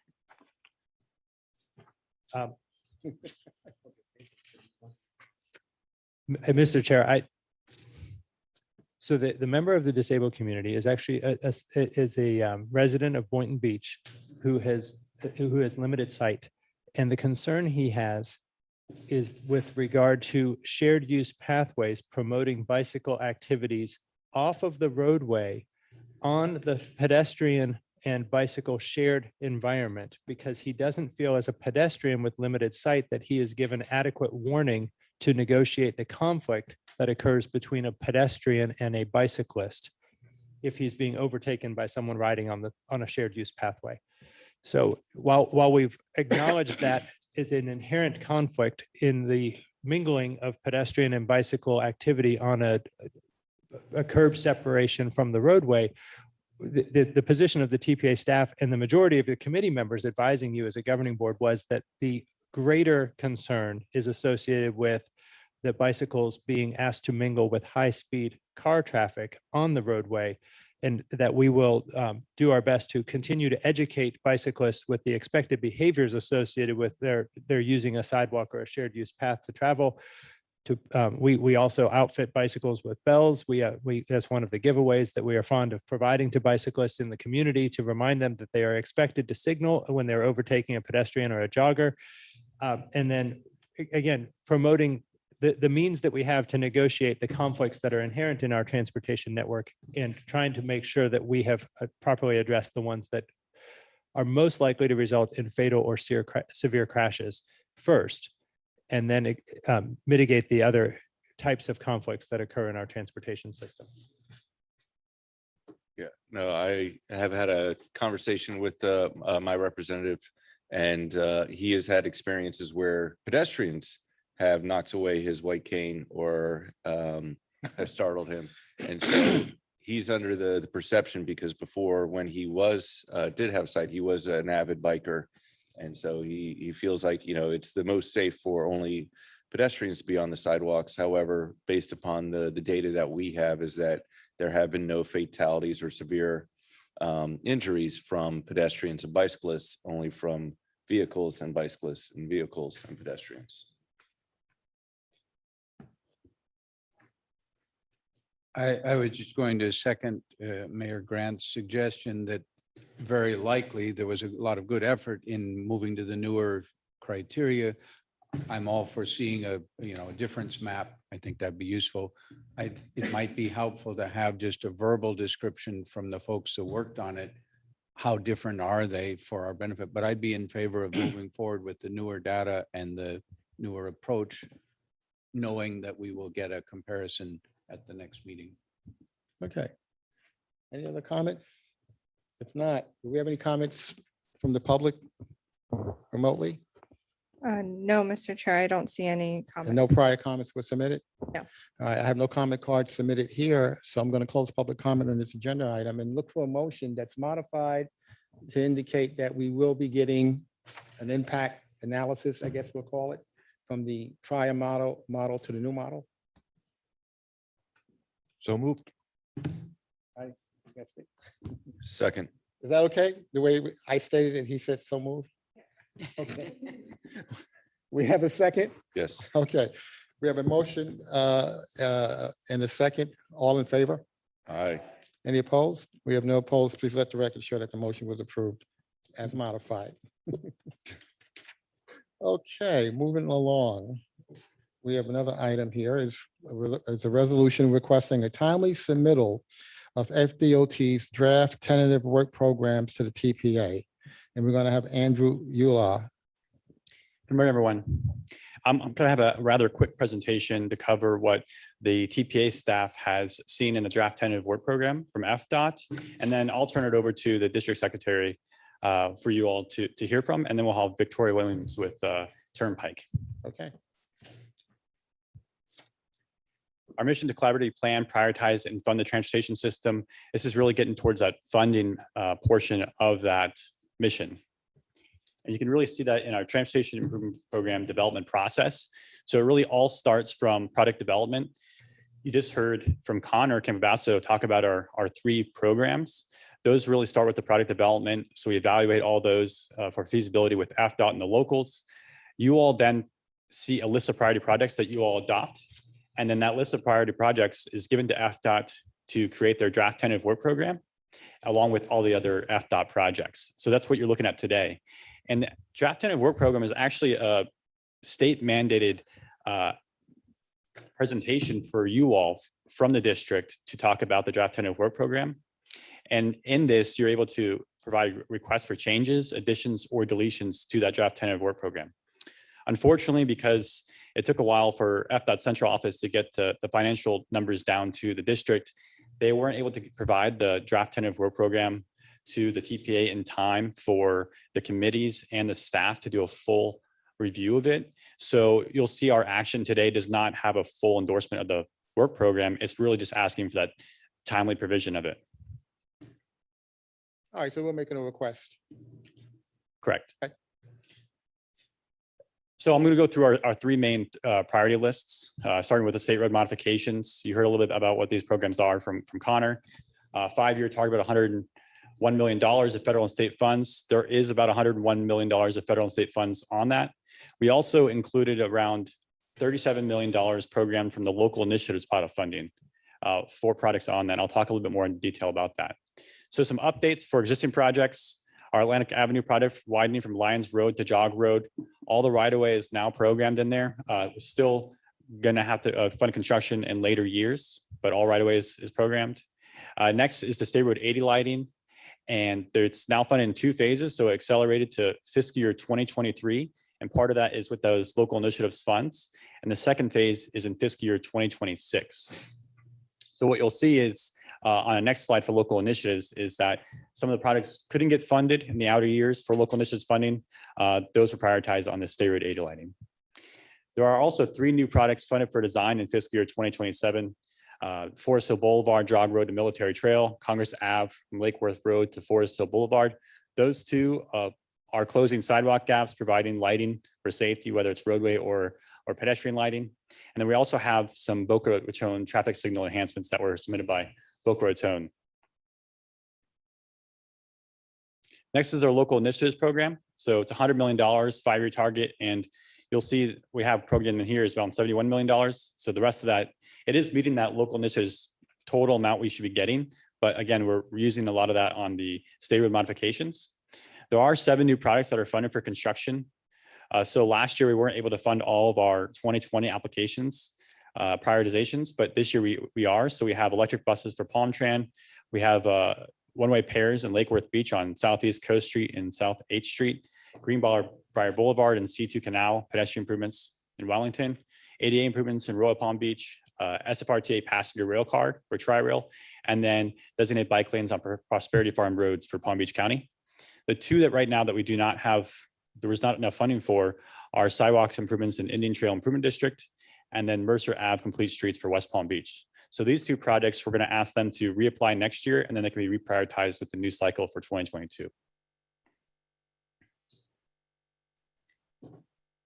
Next is the transportation alternatives, $9.3 million in federal funds. That's what we seek for a target. Right now, it's at $10.4 million in federal funds.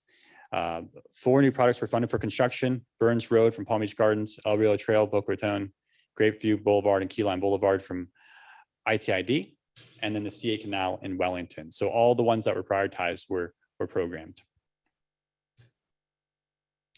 So that is all the list of priority projects that we have for our 3 main programs. And I just have some quick updates for other major changes that our staff saw, but you'll hear more from FDOT and Turnpike on.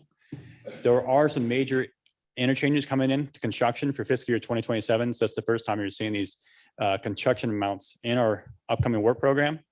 We have Gateway Boulevard, Hypoluxer Boulevard, Palm Beach Lakes Boulevard, and Woolbright Road. So lots of I-95 construction. And you're also seeing a lot of turnpike construction. So new ones to the program to add on to the other ones that are already going to be going into construction in the next 5 years. We have Glades Road to L38 Canal widening in fiscal year 2027. And then there's a canal stabilization from Glades Road to Atlantic in fiscal year 2024. And then lastly, what I wanted to mention is the new resurfacing projects that we saw on the state roadways. So we have 5 on the screen here for you, fiscal year 2026. So these are new ones coming up. And as we mentioned before, we really work with FDOT and the locals to see how we can enhance these resurfacing projects to do other types of pedestrian and bicycle safety out there to improve these corridors. I wanted to highlight a few here. The US 1 from Belvedere Road to Okeechobee Boulevard. That was originally scheduled for you all prioritized it as a lane repurposing project, but that did not pass locally. And so now there is going to be a resurfacing project on there. Hopefully we can still incorporate some of those safety and traffic calming in that resurfacing job. There's A1A from Ibis Way to Southern Boulevard in Palm Beach. And so A1A actually has a few projects in the current work program for resurfacing, about 4 or 5 of them. So a lot of resurfacing jobs are coming up on A1A, and that's a highly used corridor for bicyclists and pedestrians. So we're really trying to work with the locals and FDOT to see how we can improve safety out there. Other ones, South Dixie from RCA Boulevard to Dolonaris Road, Lakeworth Road, west of the Turnpike, and then Boynton Beach Boulevard, east of the Turnpike. That's all I have for you. And as I mentioned, what we have for the resolution is really just a requesting timely submittal of FDOT's draft tentative work program to the TPA. And then I'll turn it over now to the district secretary.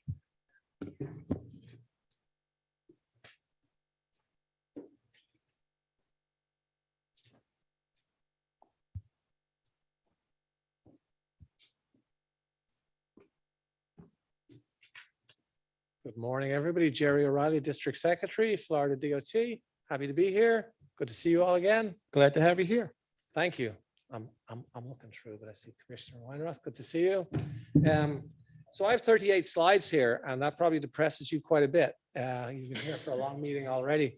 So I will definitely go quickly. Pretty much most everything I want to talk about has been covered. Andrew did an excellent job covering the work program, and Jessica did an excellent job talking about safety. And they were 2 topics I wanted to cover. I will say one thing, though. I know you have this resolution about DOT giving you information timely. Let me just explain that a little bit. I see it a little bit different from Andrew. So Andrew did an excellent job, maybe except for that part. The legislature decided several years ago to experiment with start the legislative session in January rather than March, right? You guys remember that several years ago. There was reasons for that. They wanted to get back to their districts earlier. So now they do it every second year, and they formally adopted that. So that means that they start meeting in January, and the legislative session starts in January. So that means every agency, every state agency has to have their programs together and what they're going to spend their funding on for that meeting in January. That's our process. But the inputs you need to build your work program are still dependent on how much money came in last year, how much did we spend last year, what's the projections for next year. The Department of Revenue and the people who do all that, nothing moved in their dates. So on the one hand, the legislature meets, they don't meet in March, they meet in January, and we get the information at the same time. So people in central office in the when they got it September 1st is when they get the allocations. They were working overtime, late nights to get out to the districts what they could. My staff, several who are here, worked weekends, worked late nights, We worked with each MPO and TPA as early as a year ago because we knew this was happening. It happens every second year. And most areas were able to adjust their dates for us so they suited, so we could produce documents that your committees could see. Unfortunately, you weren't able to adjust your meetings. So it didn't work out. We did it as quickly as we could. We did it quicker than we normally do it on the alternate years. And it's worked out okay for most the other 26 MPOs in the state, but we'll in 2 years' time, it'll happen again.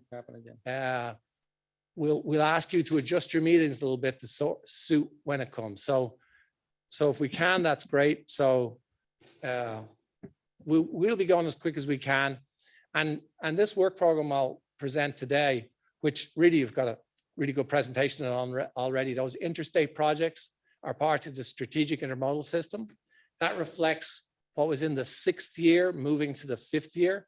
We still have not got that data from central office. So the entire strategic intermodal system, that program hasn't been fully built yet.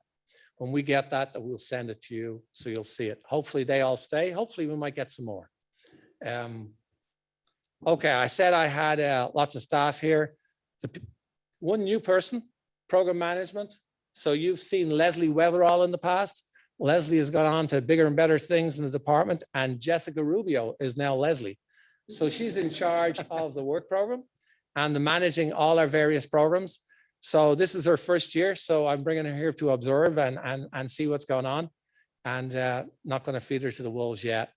So I'll go through the work program presentation. And we have Mark Magder from our work program office. He's been our manager for several years. Who else is here? We have our planning staff, John Crane. We have Sabrina, Christina, and we have one more person I'll introduce in a second. So we got our planning office, our program management office. I should move these slides because they're not going too quick. Okay, so I'm really glad our slide says target zero.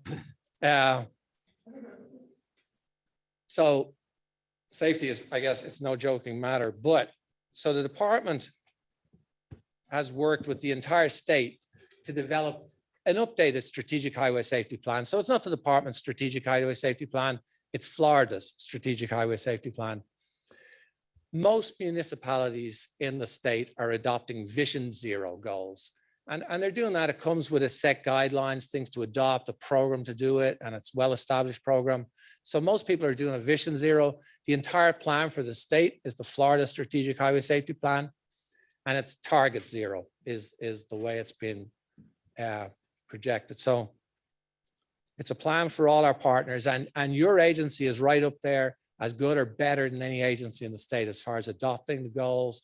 And not just adopting goals and leaving it, but putting money into doing analysis. Nick working with his staff, you had an excellent presentation and working with the department. So that's going along really well.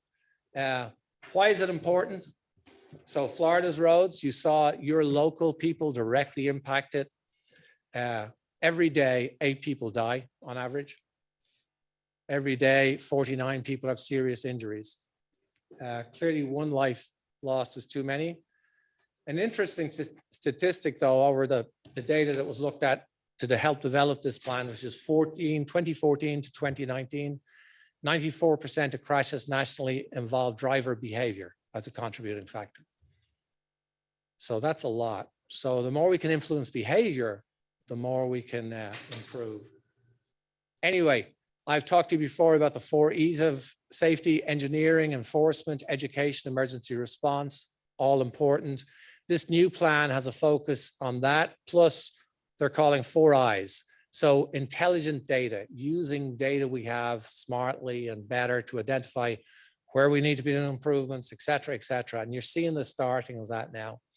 Innovation, better ways to do things, address things differently we've done in the past to try and reduce these fatalities and crashes. Understanding the communities and making wiser investments and investments in the right area.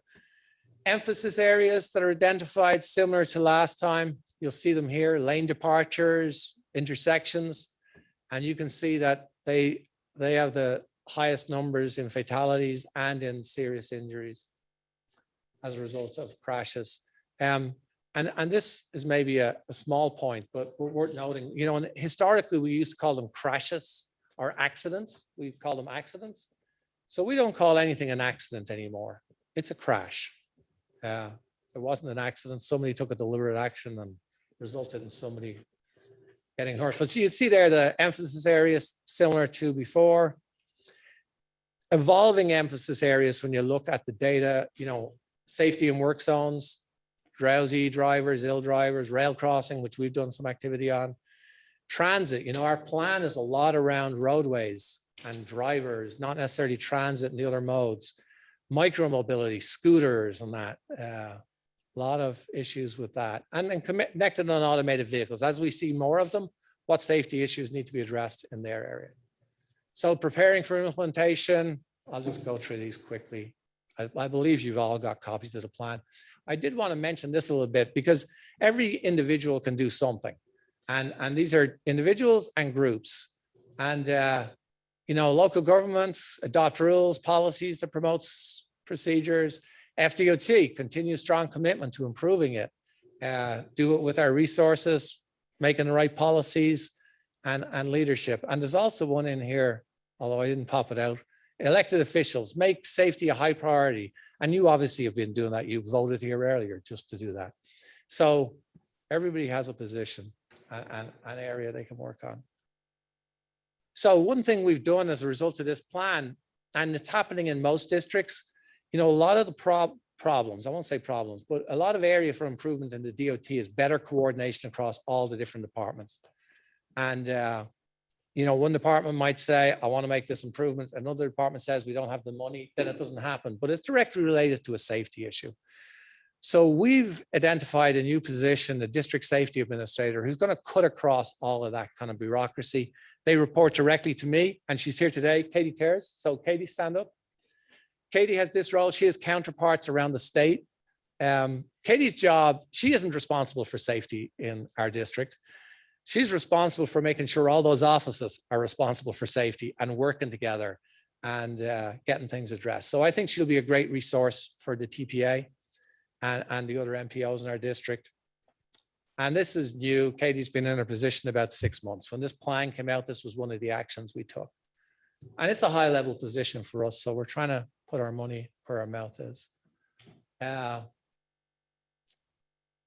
know, I put these up last year, and so that 2021 number obviously is not the end of the year, right? We're not at the end of the year. It's where we stand right now. And it's hard to know the influence the pandemic had on the numbers. Traffic for sure is back to normal. We have the same levels of traffic on roads, and it definitely dropped.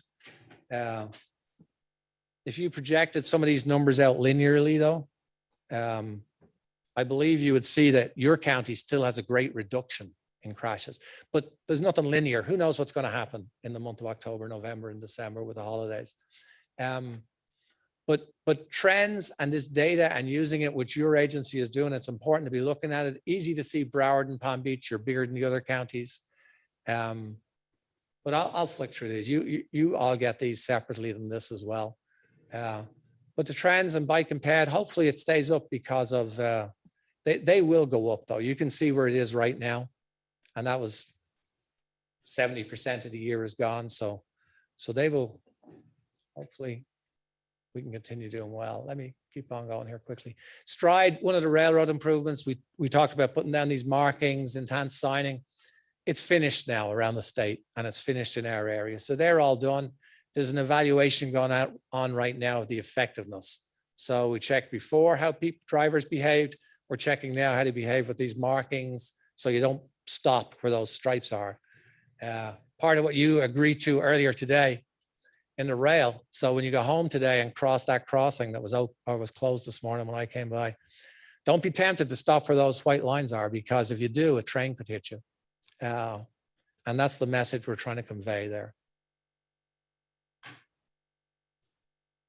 I did want to show you, you know, your planning body, you do a lot of work trying to get your projects funded, and then it's on to the next project to get funded. But at the same time, there's a lot of things getting built out there that are a result of priorities you've made or through the strategic intermodal system.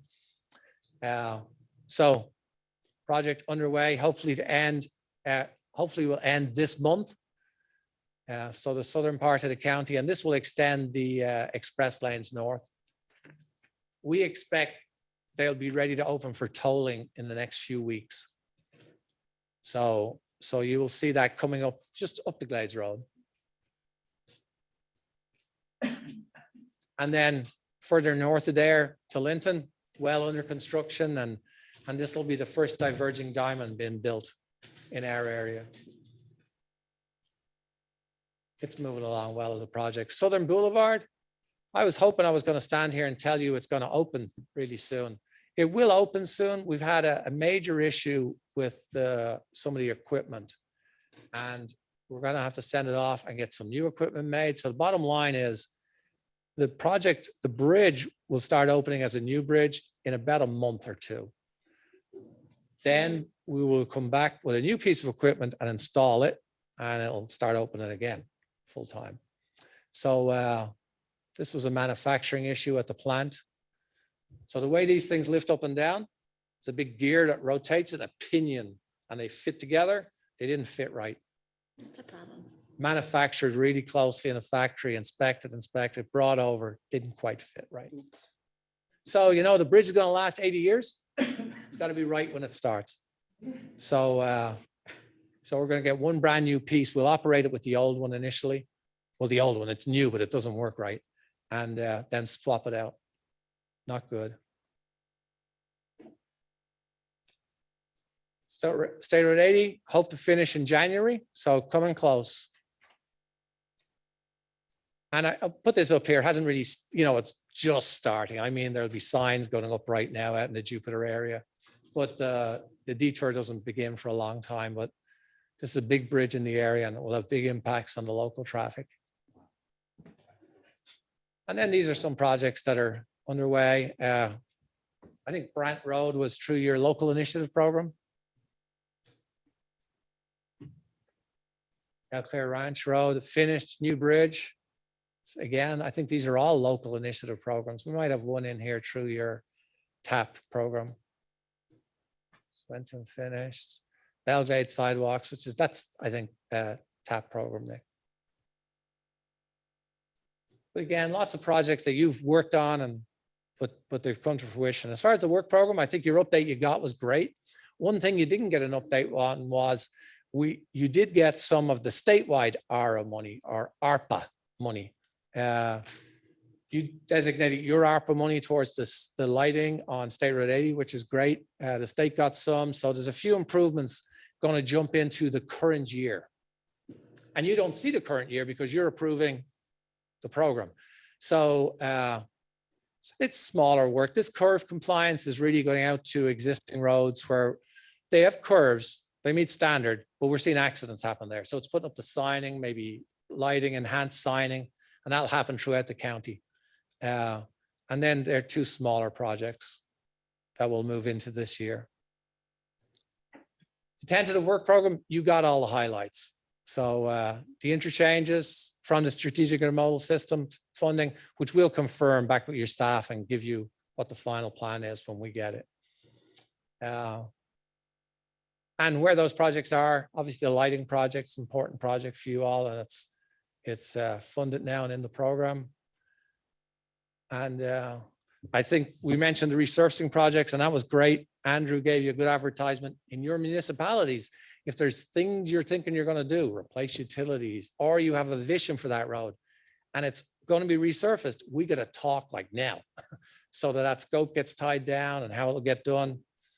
In the whole program, there's 232 lane miles. So if it's a 4-lane road, it's 4 times the length. 232 lane miles of resurfacing. So that's just maintaining the roads we have, but a tremendous opportunity to look at those corridors, make sure they're up to safety standards and all that. And then projects throughout the work program. So I think these have been already talked about. Obviously we fund, Pam Tram was sitting here a little earlier. And Tri-Rail, you know, lots of talk earlier. I thought Brightline's presentation was really good. I'm sure you're all aware that you can get an Uber ride to and from the Tri-Rail stations today at certain stations. So they're not running the shuttle buses anymore after the pandemic. You know, they had to stop that, but they have an agreement with Uber and they'll pay free Uber rides within kind of the limits of where the buses went before. So it's not a simple circle. And unlike Brightline, it will stay free. They'll go to a market price later. But it's still a good service. People need to get to their end destination. So the more solutions for that. And Tri-Rail is already talking about what's the next version of this and how they get to the stage where people can easily get. So Tri-Rail, their ridership, they've made one of the best recoveries in the country for ridership after the pandemic, which is really good. So a lot of good things happening with that.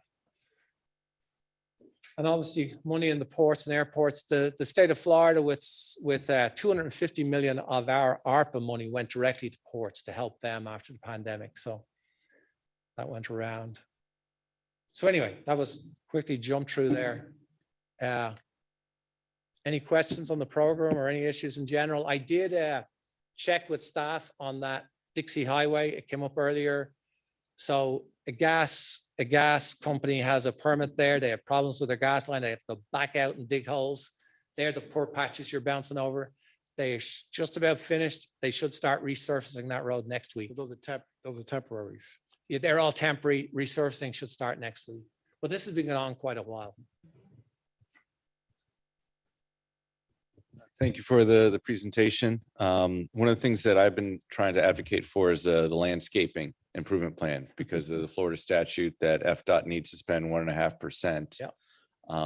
The issue that I had is that it's in District 4, not necessarily in the location where the construction project is happening. I've seen a lot of wildflower programs. I saw a lot of stuff on Alligator Alley. But in Boynton Beach, I see that in 2027, there's $100 million project with Boynton Beach, with Woolbright Road and Gateway. And so I'd want to make sure that that $1.5 million of landscape stays in Boynton Beach as well, because the FDOT has taken away quite a bit of landscaping along the interchanges before. And one of the things that we're promoting in my city is an urban canopy.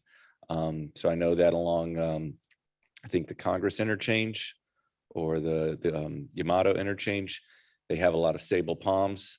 We're looking for the canopy trees to help provide more urban canopy in our city, especially along roads, because that urban canopy helps with the stormwater. So that's kind of where hopefully we can get the landscape improvement plan for the next 5 years as well. Typically, you'll see the landscape get programmed right after the construction finishes. But I'll talk to the project manager of the Boynton project and make sure they're talking to you guys. All right, thank you so much. Mr. Secretary, thank you very much for your report. I know if Mayor Wilson was here, he would be singing you praises, having seen that slide. But we certainly are grateful that that's finally made it onto the road plan. Just a comment, and I thank you for updating us as far as the timeline. And as you may have noticed, the engineer for Palm Beach County had abstained from the adoption of this resolution. I intend to vote against it, and I would sort of counsel my colleagues here, perhaps we should defer or vote against this. I think it doesn't help our, collegial working relationship to be poking our fingers in your eye. Obviously, you're not the one who is creating this issue, and we need to together work on a timeline that will embrace the new realities of Tallahassee every other year having an early session.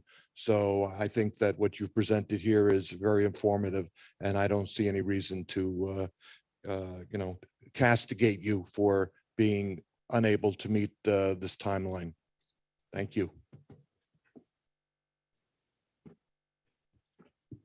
I was just, thank you for the presentation. Also, I would echo, I'm from Lake Worth, would echo the comments from Mayor Grant.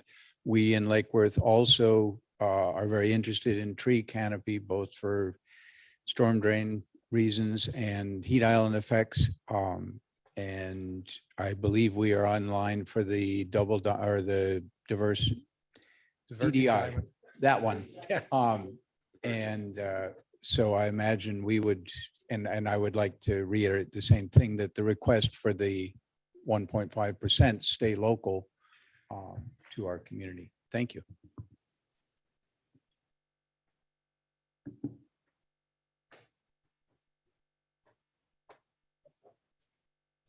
Well, thank you, Mayor. Mr. Secretary, thank you for being here. And before I ask my question, let me also say thank you. Some of these speed limit changes are happening without really a whole lot of advance notice to the public. The speed limit along Forest Hill Boulevard from State Road 7 to Jog Road had always been 50 miles an hour. It's a road I travel daily. All of a sudden it was 45 miles an hour and you saw law enforcement pulling people over. I reached out to your office and asked if you could put a flashing sign up there. I would ask that you continue to do that practice just to give our residents a fair shake at avoiding a speeding ticket that otherwise would not have been a speeding ticket before that change. So thank you so much for that. Thank you for the street lighting on State Road 80. Thank you to my colleague, Commissioner Weinroth, who tweeted out the update on State Road 80 between Lion Country Safari and moving west. I was happy to see the night crews working the other night, but holy smokes, what a traffic line it was for people heading west, which really surprised me at that time of the night, the traffic backup that was there, but you had plenty of lights and it was pretty safe to drive through. My question, and I promise you, it's just a coincidence that my colleagues from the city of West Palm Beach are not in the room, but because it's in the work plan, can you give us an update for the benefit of those sitting in the room on State Road 7 and the extension? Yes, so the latest on State Road 7 is it's a fully funded project. The plans are complete. We applied for permits with South Florida Water Management District and received the permits. And they were updated plans to change everything we could find to change to satisfy every issue that came up from the city of West Palm Beach previously. And we've talked to them obviously back and forth, but anyway, we updated the plans, did all that. South Florida issued the permit. The city objected, and now there's going to be a hearing on that early next year, I believe. And we hope to prevail. If we prevail,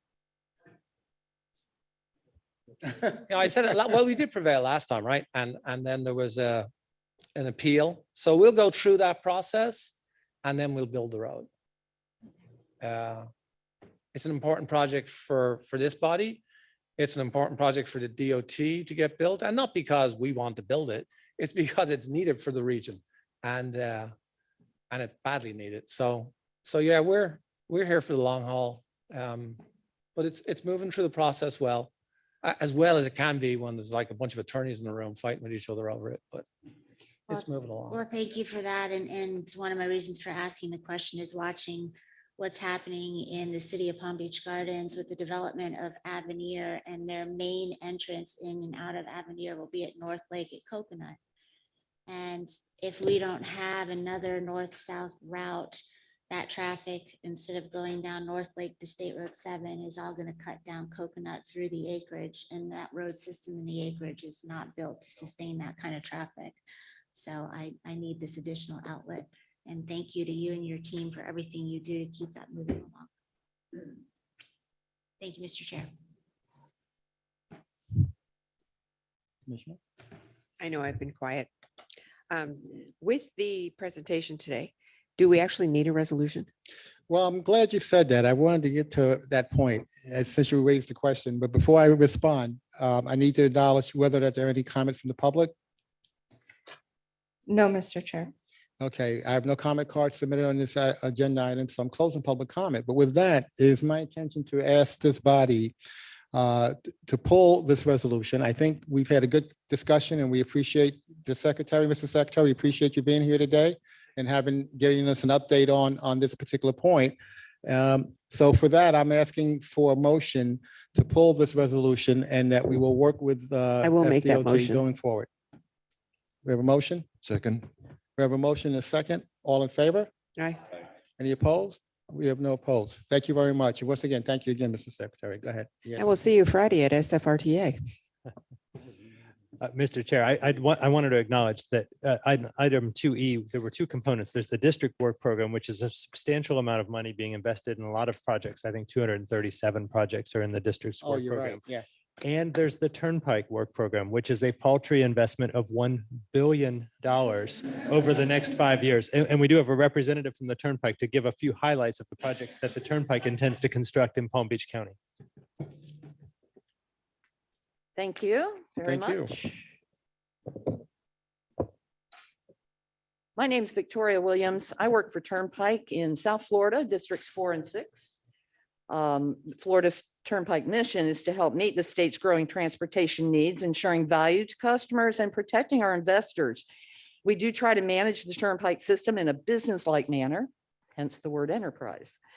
With that mission in mind, these Turnpike projects will go over briefly, support the Department of Transportation's vital few core areas to improve safety, enhance mobility, and inspire innovation. This is a map that depicts the limited access facilities that the Turnpike system includes in the state of Florida. We do provide that means of travel in 6 districts of FDOT and in 19 counties. Here it runs through about 60 miles. There haven't been any improvements since we put it in, but we're looking to do that now. State Road 91 is the name of this. You see the many varieties of toll revenue collection that happens. The Turnpike receives its revenue through user tolls and concessions at those service plazas. We don't get any of the revenue to do these projects from any gas tax or other taxes. According to our bond covenants, the Turnpike has to pay for operations and maintenance first. This includes the cost of collecting the tolls. Then we have to pay off the debt on the bonds that we issue to construct these big projects. And I want to tell you, due to our high credit rating, we've historically benefited from some of the lowest borrowing costs in the toll industry. Then we'll reinvest that revenue into renewal, replacement, resurfacing, and finally, then we'll get into capital improvement projects. As I say, this is our vision and mission. These documents are in your handouts. So looking at these 3 slides that are coming up, I have it all on one map. It's in the handout and it's on page 17. If you're geographically orienting to these, this first map shows you the southern part of the county, and it goes through our improvements that are planned at the plaza, getting some more truck parking. You'll see a lot more details starting on page 9 of Palm Beach County's $1 billion. You know, there are several counties in this district, so Palm Beach County starts on page 9. The map is on page 17. Drainage improvements figure very highly in a lot of these projects, working very closely with South Florida Water Management District. If there are questions on the projects, please let me know. We have widening projects here, also at TSM&O, where we're adding auxiliary lanes. Coming up north of Glades Road, this is to address safety issues, which can be quite tragic on a high-speed facility when it backs up at an interchange. Also, the toll collection system is going completely electronic, so we're removing toll booths. I'm sure you've seen it starting, and if more efficient operations at our interchanges. So here, the next slide is the middle of Palm Beach County. We're showing you widening Beeline Highway from State Road 710. That's a partnership project with the district. They are in charge of that, but we're going to have to rebuild the bridge. So we're looking at funding that there. The widening from north of Okeechobee to the Beeline, from Southern Boulevard to Okeechobee, and that service plaza up to Southern Boulevard, they're all in the plans there for our PE and environmental. We even have construction funding there. And the next slide, my apology, I think one of those slides in the middle showed you some of our other projects. This last slide will show you where you can find everything for the district and for the Turnpike. That website will show you all the details. You can download the public hearing report, and certainly we can answer any questions. I do also want to mention this year, for the first time, our summary of major projects document on the very last page does show projects that we are funding that do not include construction. In the past, we had omitted them from our summary. Palm Beach gets 3 of them. Adding lanes, we're going to do PE for almost 4 million. Looking around Atlantic, a couple miles there. Widening of the B line to PGA is being looked at with starting out with the PE. And then a new interchange is being contemplated at Hypoluxo Road. I also am going to point out Martin County. We're trying to relieve the crossover traffic at Indiantown Road in Jupiter. So to do so, we started looking, and it's a very constrained area. If you move north, you've got a lot of environmental features that we want to be sure before we're funding that we're in sync with. You've got the huge Thomas Manuel Bridge. We're looking at possible rehabilitation there for our widening. You've got the beautiful Loxahatchee River. So we keep going north. It's looking like milepost 125, which is up in Martin County, but we still believe that this type of direct connection will alleviate local traffic road congestion and allow those that want to make the trip transition to use that instead of State Road 70 in Fort Pierce or Jupiter exit. So if there are any questions, please let me know. Stand ready to answer them. Thank you for your time.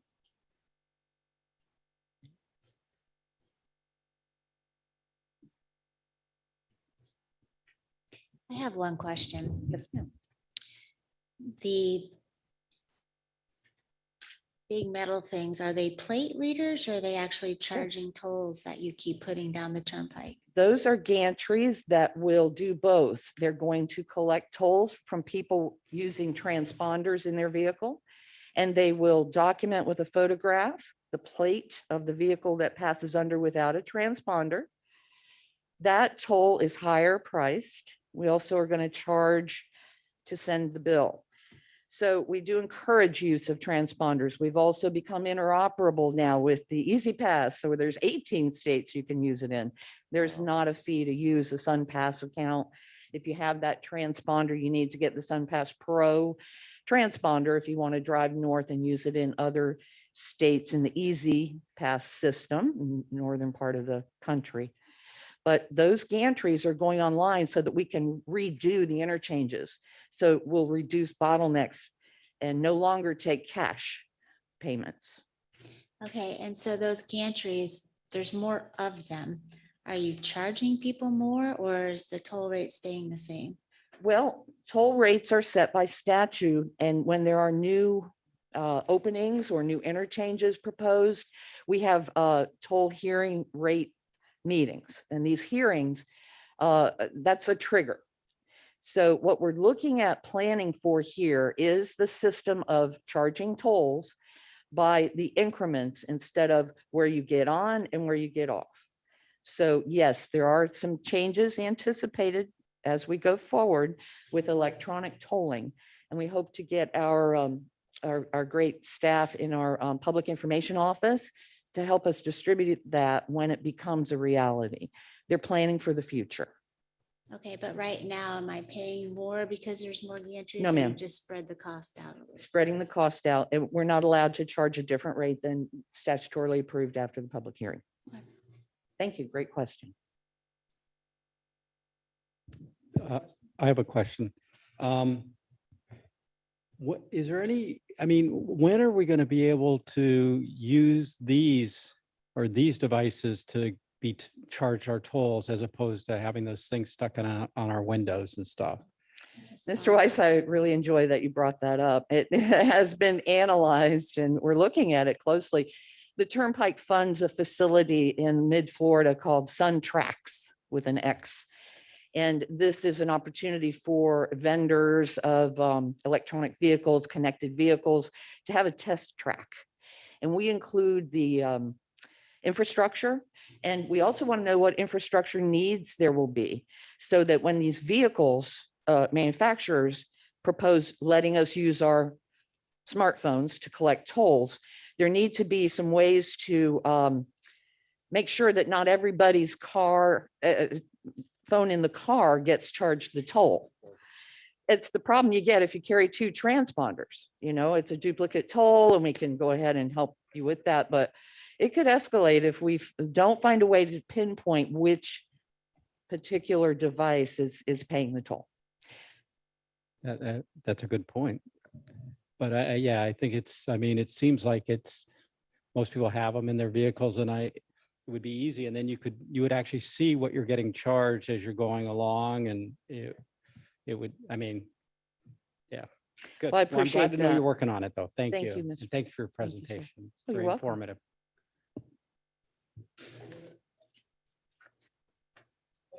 You're welcome.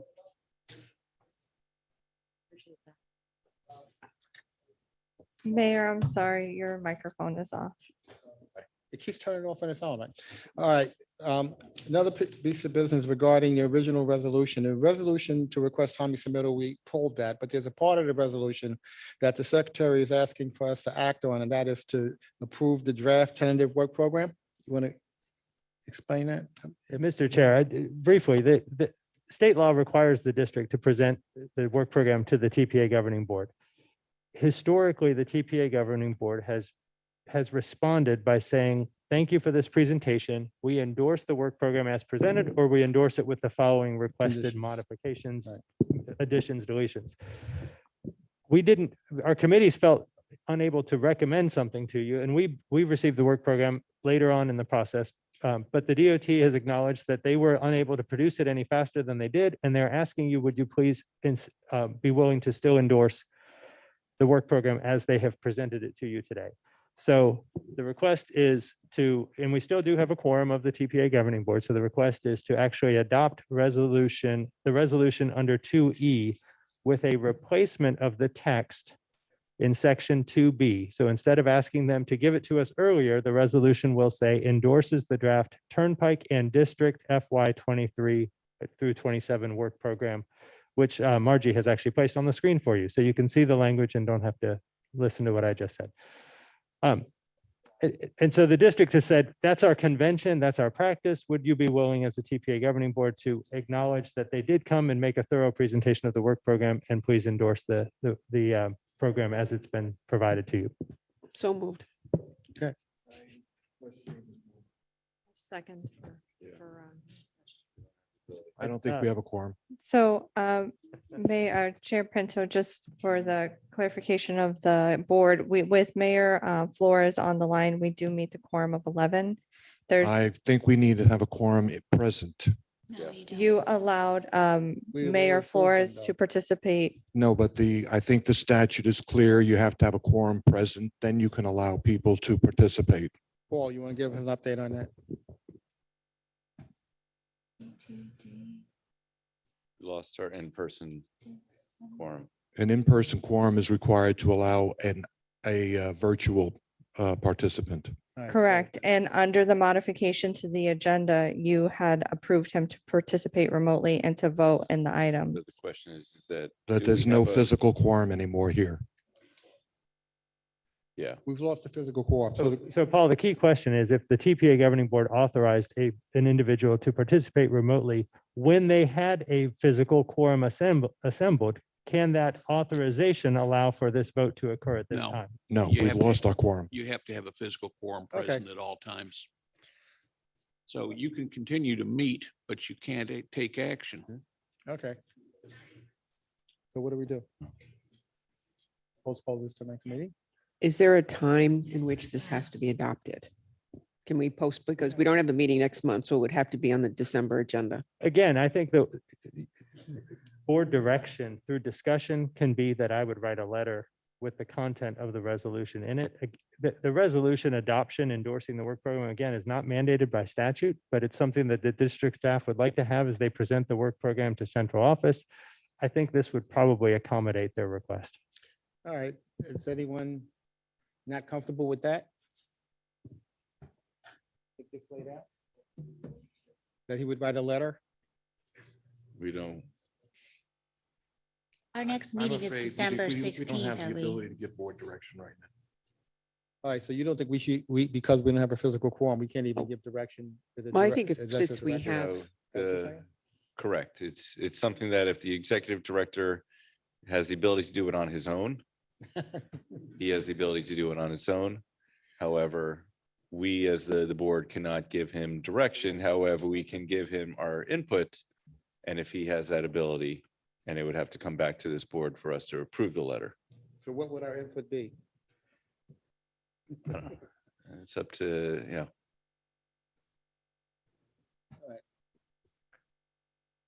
Mr. Chair, I think I've heard, unless any of the members of the TPA board want to say, don't do this, I think I've heard that we can acknowledge the presentation and respond as the discussion has indicated. I agree. I don't think I hear anyone saying don't in that regard, in terms of just acknowledging it. Mr. Chairman, is there a problem if we delay the vote till December 16th? That was why I originally was asking, but that seems to be problematic, delaying a vote until December 16th. Or could we send a letter saying that we will vote officially at December 16th?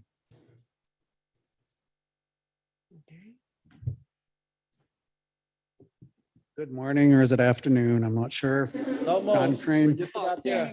Planning and Environmental Administrator. We have to transmit the draft tentative work program to the Florida Transportation Commission on November 4th. So this is the key window that we always talk about, trying to schedule the TAC and the MPO board meetings all within this 2-week window of opportunity that we kind of foresee. Yeah. So waiting till December would not allow us. We have a checklist that we Yeah, but- provide to them, and it says, But we're not going to hold you up from your submittal. well, we will submit. We will not be able to say that our MPO in Palm Beach or our TPA has endorsed the draft tentative work program. You could say that we did not unendorse it. We can say that. Actually, you could say that due to the fact that there wasn't a quorum in the room. Yeah, I mean, there's a mitigating circumstance that you could, that we cannot hold a vote is what the correct language. Can we Okay. get one of our members to call in real quick and then meet the quorum? I just, They have to be they here. have to physically be here. I just texted Michael Napoleon and said, have you left the building? okay. It's unfortunate, our meetings, this meeting obviously ran long and we haven't had a meeting in a few months, but I think that's where we are on this. Everyone okay with that? Yeah. Okay. I think from here, thank you very much. I think from here we have with item 3, which is informational items. Anyone? Any additional information updates that anyone wants to give? Because we're losing it. And if not, if there's any member here who wants to hear a particular information update? If not, I mean, is there a presentation for the fatal crash analysis? Mr. Chair, we have presentations for all 3 of the items on here, but I understand that time is short and we're losing attention. I would move to defer these to the December meeting. Is there a reason it has to be done today? No. I just don't see the utility at this point. not only So- that, I'd like these presentations, the members to be here to hear. Well, it. and that's part of my reasoning. I mean, it's a half empty room. Let's, I don't think you can take a motion to move it because we don't have a all quorum. right, You so can't- we you need can't- to adjourn. You can't take We don't- any, you can't take any action. Now, the Yeah. chair, I think, has the power to say, we're going to defer these items. We're going to defer these items to the next board meeting and To hopefully we'll December. have, in December, we'll have Mr. Chairman, everyone a chance to hear it. Go ahead. Mr. Chairman, let's split up how we defer these because obviously, Mr. Urin, we always face this problem of having a more than 3-hour meeting. We can never get through the We business. will- Yeah. So I think we need to adjust our expectations on these cumbersome agendas. I absolutely agree. We need to figure out how to fit it in the tighter box of sugar here. Not to mention, since we had a question and they opened the discussion about changing the time in which we start our meeting, that will have to be taken into consideration also. It will.